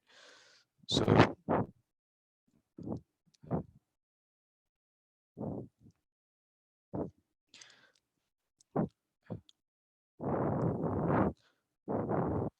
you find that I want to update this one, Afghanistan, 89 is sitting there, right? 89. Okay, total cases to, this is 48,000, right? So I want to update to 50,000, right? So when you run this and we rerun.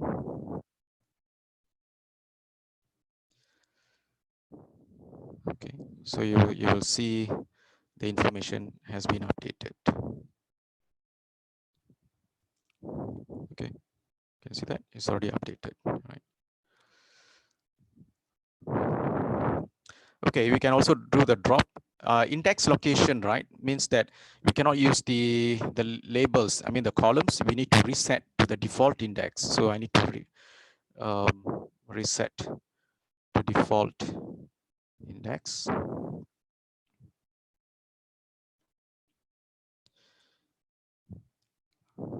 Okay, reset.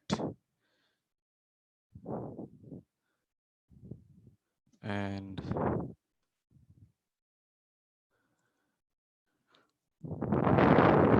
okay, can you see that? It's back to normal, right?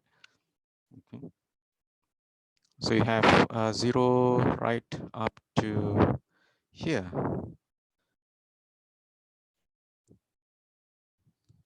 Okay. Now there's something weird here, right? 1, 2, 3, and all those things. Okay, but here is 196 and 216. Now what could be actually? So we need to reset this actually, right? Okay, so what we can do is we can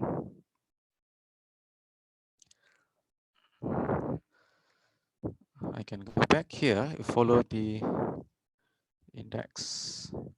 Okay, so I can apply this.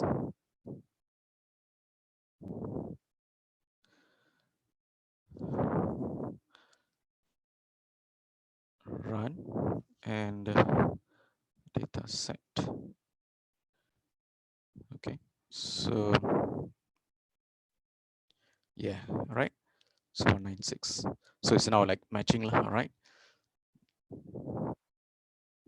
All right. So it starts 0. All right. So we want to see the shape, data set shape.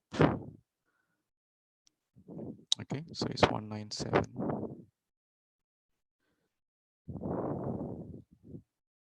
Okay. 197 records, and I have 8 columns. Okay. Done. Right. So far we have done all the pre-processing. Right. So what we have been doing is actually pre-processing, right? The records, cleaning, all right, removing certain number of records. So at this point, right? Okay. We can also find this. I can also show you the index location. Index location. You have to reset back to the index, the default one. Okay. So here, right, I want to find number of records starting with 0, 1, 3, right? And the columns, 2 columns. So when you run, can you see that? Selective records, right? So with a 0 index, 1 and 3, and 2 columns. It means the first column and the second column. All right. So this very powerful index location, right? Commonly people use this because you have a lot of flexibility and we have a lot of controls, right, on the data frame, right? Okay. So at this point, right, we are already satisfied. Let's say, right, we next we want to do data analysis. We have removed all the unwanted things, records and everything, right? And then columns, right? We need to save this actually, right, to a different file. We don't use, we have the original data, right, the raw file. We don't disturb anything, right? So we just keep that and then we save the clean data into another file, right? So what I'm going to do here, data set, the clean one, into a different file name, all right? I put index false, right? Okay, means that I'm not going to take in the index, the default index, okay? And the header true means I want to take all the headers also save into the file. So when I run this, means the file is already created. So how to confirm this? I can always go to the, okay, we scroll down, can you see that the data set code is already there, right? So when I try to open this, this is the clean version of the data set, clean version, okay? So it takes a while, right? So this is a clean version. Can you see that? Starts from 1 and all those things, clean version. And you have 197 records. Okay, so I close this and I close this. Okay. Right. Okay. So now the next thing, let me save this file first. Okay. You can put workshop basic pre-processing. Okay.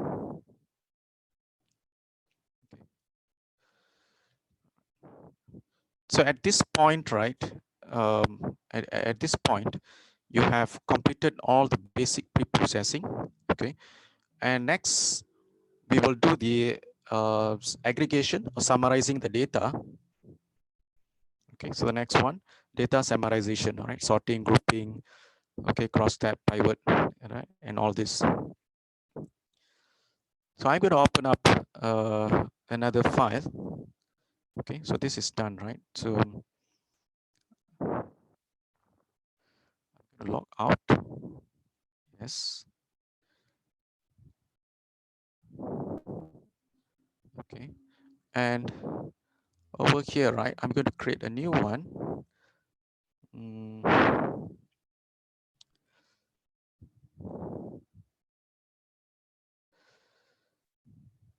Okay, let me log out.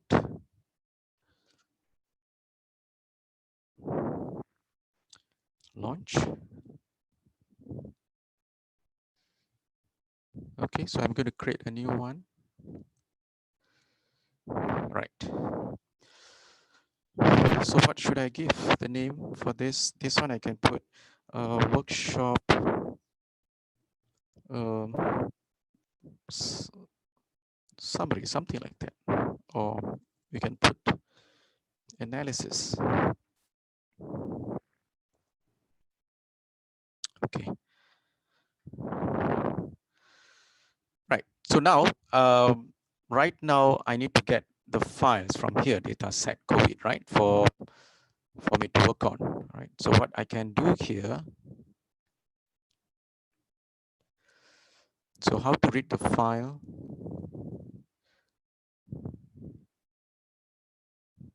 Okay. So I can go back to the Word file and I will do this. Okay, data set read. This, I think this is the name, right? Okay, so when you run, all right. So it complains the PD is not there. The import. So what you can do is you can import the packages. Okay, it's the packages. Yeah, that's the one, right? Okay, copy this.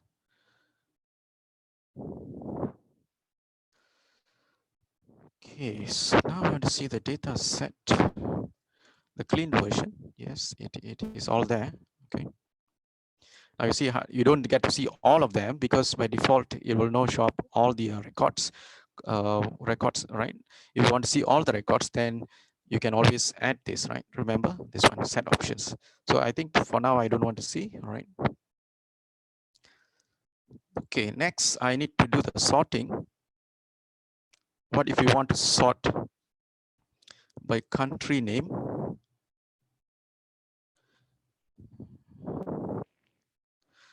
Okay, country name, run, and data set. Okay, can you see that? The country name has been sorted. Okay. So what if, let's say, I want to go back to normal, sort index.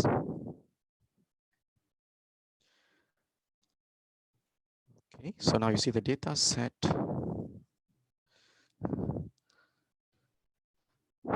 Can you see that? It's sorted by the default index. Okay, so you can always change that, right? If you want to sort the columns, right? Okay, now the grouping, right, is very useful for aggregation. You want to summarize the data, right?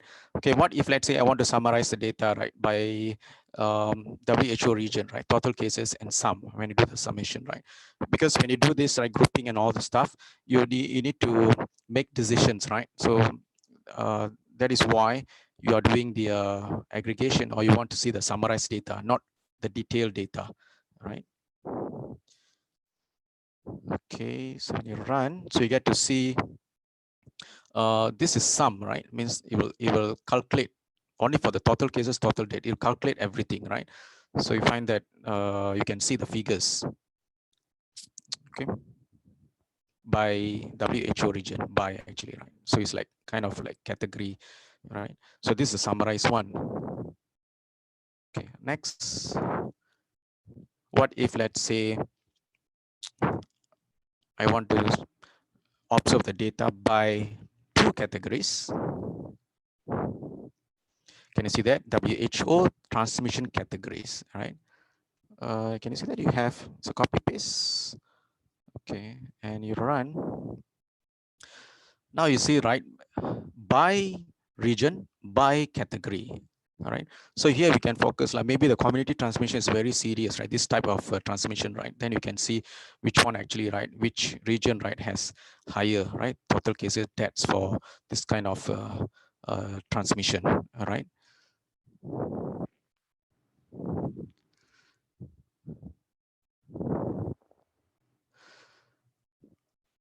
Okay, here, this one is based on the conditions, right?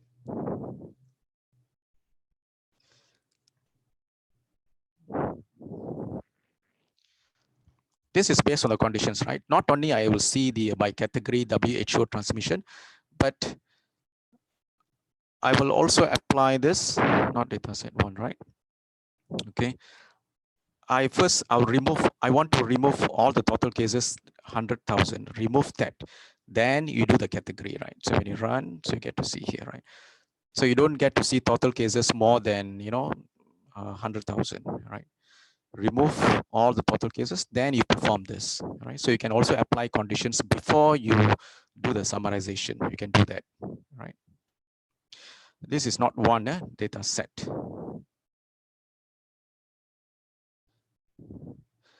Okay, what about sorting, right? So whatever that we observed just now, right? The values are not sorted. So what if, let's say, I want to sort the values? Sort by what actually, right? So you can sort, you have the options. Okay, total cases, sort values by WHO. Okay, and total cases. I want to sort by this and this one, right? And the sorting got two modes, right? One is the from smallest to largest, and the other one largest to smallest, right? So when you put true means from smallest to largest, right? Okay, false means you put largest to smallest. Okay, so ascending and descending. So when I run this, can you see that? Okay, under the category of region, right? Okay, you see this is sorted, the largest. This is from largest to smallest. All right, this is smallest to largest. Okay, so now we have a better picture, all right? So we know that in this region, all right, and for this kind of transmission category, this is a total cases, all right?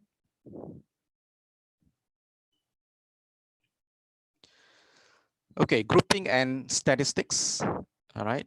So we can also look at the statistics information, all right?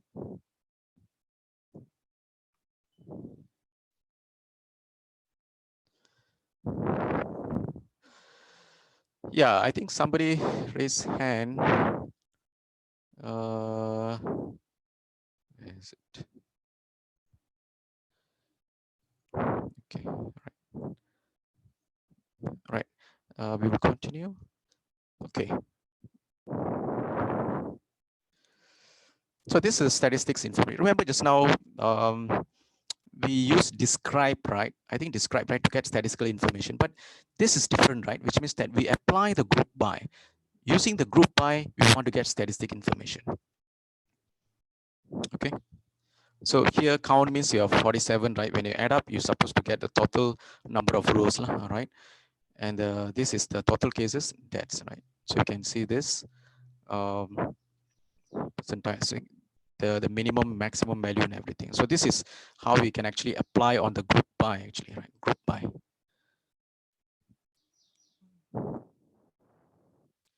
We can also use aggregation, all right? These functions, AGG, right? Aggregations, right? Mean, standard deviation, minimum, right? We can also use that.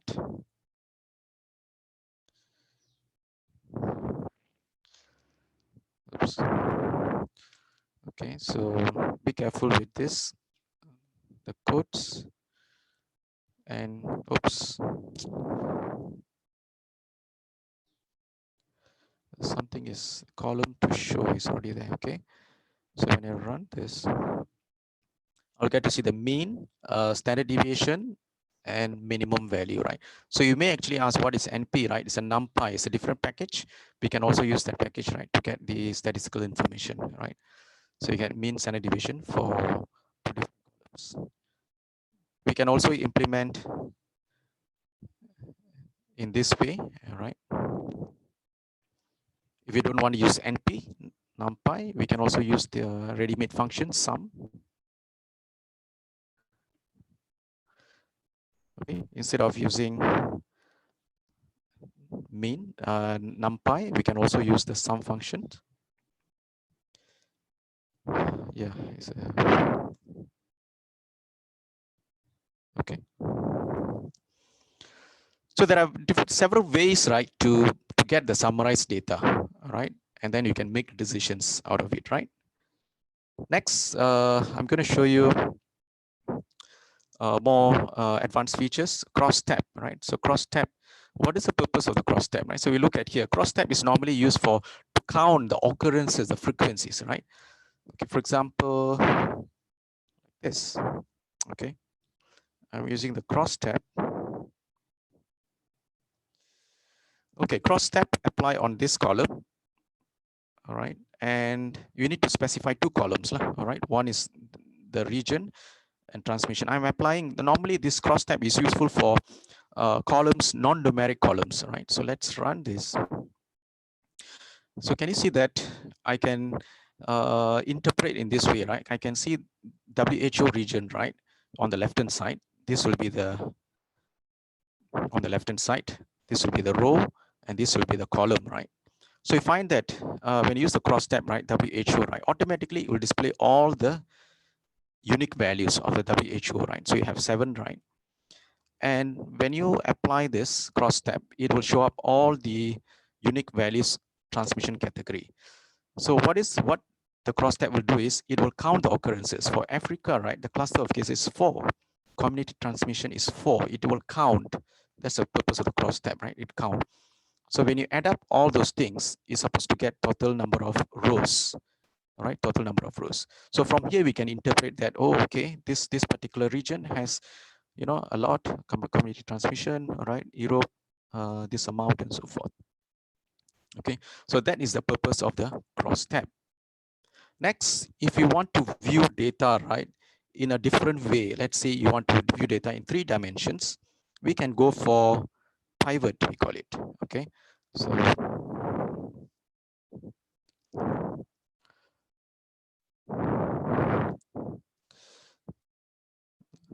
okay, again, you got to be very careful with this, otherwise it will give you errors. Okay, data set. So I'm supplying right over here in pivot table, right? I need to supply what are the columns that you want to analyze, total cases, WHO transmission. So you need to know the pivot table, right? There should be one column that should be numeric. Total cases, numeric. The rest can be non-numeric columns. So I need to define, okay, which column, right, should be involved in calculation. So that is why you have values. This is a numeric. Make sure it's numeric. And columns, WHO. Okay, so when I run this, all right, when I run this, you only see the total cases, and you find that WHO region, right, becomes now the column names. Can you see that? Column names. So you give the total. So you may actually ask what exactly the figure is, right? This is actually by default is the average. If you don't put anything that for calculation, is it sum, count, or mean, right? By default, the pivot table uses average. So this actually is the average value. Okay. So if let's say I want to have more detailed data, right? I can go for this. I can add more columns. Okay, transmission category, right? So when you run this, okay, so you have WHO. I'm doing the count here, right? And this will be the transmission category, right? Okay, so I can put sum as well. So when you run, this is the summation, all right, for each, all right? So this is like more columns. You have columns and the rows, right, to view the data, or you can put a sum, count, or mean as well. So let's say put mean. Okay, so mean.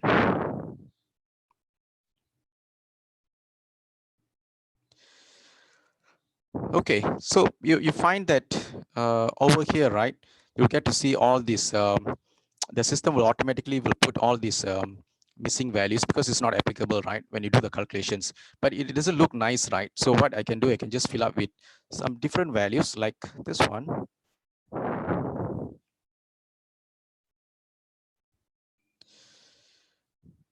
Okay, so when I run, can you see that instead of you know, instead of having this value, right, or why not put 0, right? So it looks a bit better, all right? So that is why I need to have this. I put here fill value 0, okay? Okay, drop. So you can add all the zeros there. whatever that is not applicable, right? Okay, so far, right, we have done all the aggregations, summarization. Next, visualization. So let's say I want to show up in the form of graphs. Okay.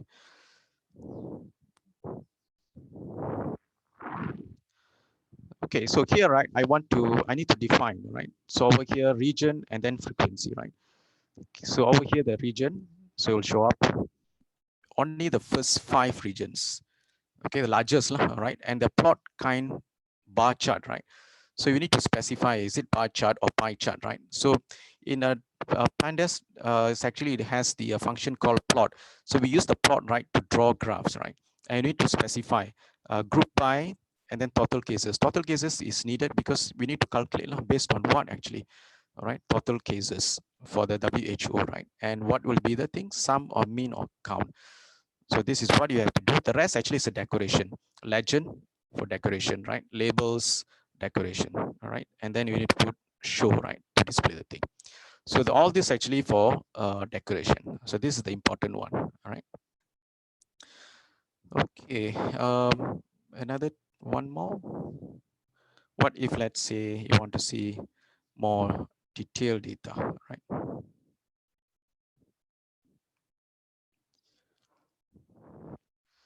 Okay, this time I have WHO group by. So this is just group by only one column. This is group by 2 columns. Okay, size, right, is not sum. Size means it's counting, all right? Is equivalent to count, all right? So when I run, okay, so it will show the first 8 largest values, combination of both WHO and then transmission categories, both. All right, combination, right? So we will target maybe the first 8, all right, highest values, right, to allocate our resources, right? So that here actually we are doing group by 2, right? So combining 2, but it will be better, right, if you can display in this manner, right? The same way, but we display in a different way, all right? So when I run this, okay, so we know that which are the one actually is community transmission, clusters, sporadic, right? Okay, so this Africa, there's only one here, the highest, largest values, right? Largest 10 values. Okay, for Europe, right? Largest, the first 10 largest, right? You have community and clusters of cases, all right? So this is same as this. Well, I can change this to 8. Okay.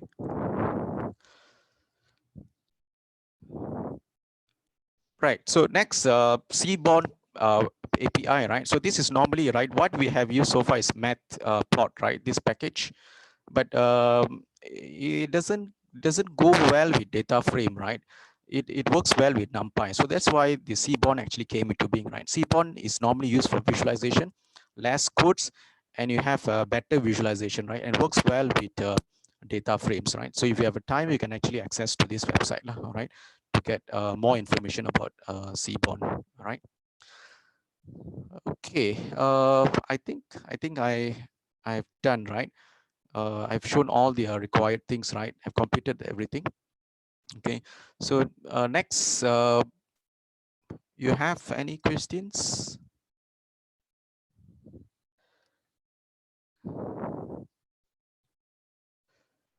Any questions you have?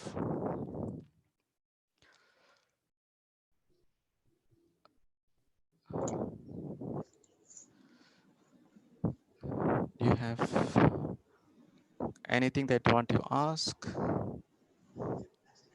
Hi, Dr. Ambusawan. Yeah, There's no comment from Facebook, so we just focus at the Zoom here. Okay, all right. Okay, hi, participants. If you have anything, you can ask now.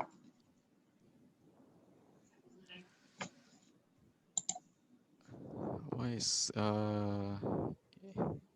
11? What is that? Oh, okay. I mean, you can add actually, no problem. All right. So you can try with 11 or you can try with 00, no problem, right? So you get all the with 1 1, right? So when you put 1 1 means, right, over here, then you'll get to see, you'll try to find all the rows, right, with the pattern with 1 1. All right. Okay. Any other questions that you have?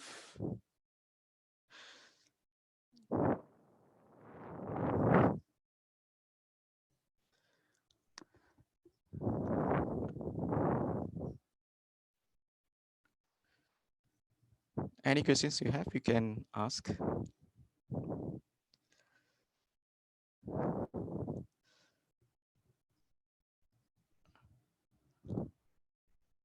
Okay, now if you don't get to see the, you mean the index in the document? Let me show you, right?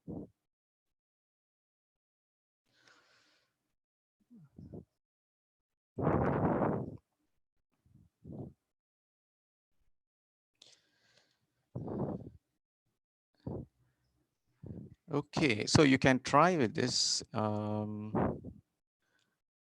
index, right? So let me see.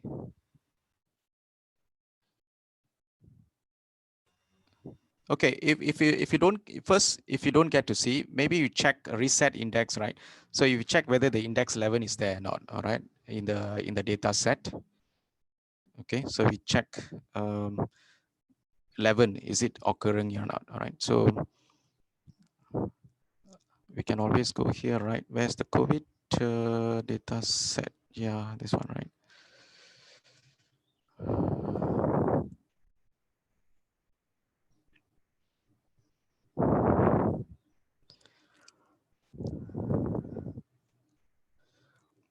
So it takes a while, right, to load the thing, right? It takes up a lot of memory, right? Yeah, the 11 is there.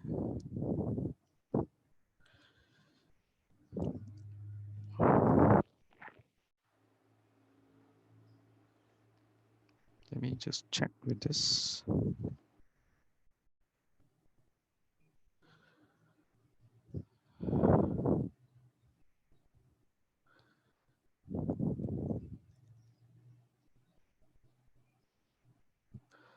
Right.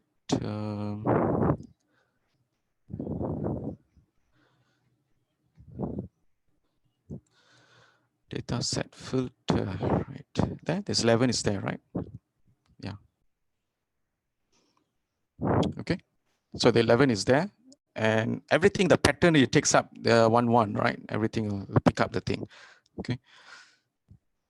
Right. NP, right, is the, okay, let me show you, scroll up. This one, right, is just a variable name, right? So Numpy is another package just like Pandas, right? So Numpy normally used for numerical values. If your table has a lot of all numeric values, then we go for Numpy. We don't use Pandas, right? So Pandas we use because of we have categorical data, right? Non-textual and non-textual. All right, so if you have all numerics, right, then we go Numpy, because Numpy is very fast compared, the performance faster than Pandas, right? So the basically, right, the data frame, right, we use because of the textual, right, we have combination of textual and numeric. So that is why we use Pandas, right, data frame. Before Pandas came into being, right, we were actually using Numpy, right? So Numpy, when you have all the numeric values, will be the best, right, performance in terms of performance, right?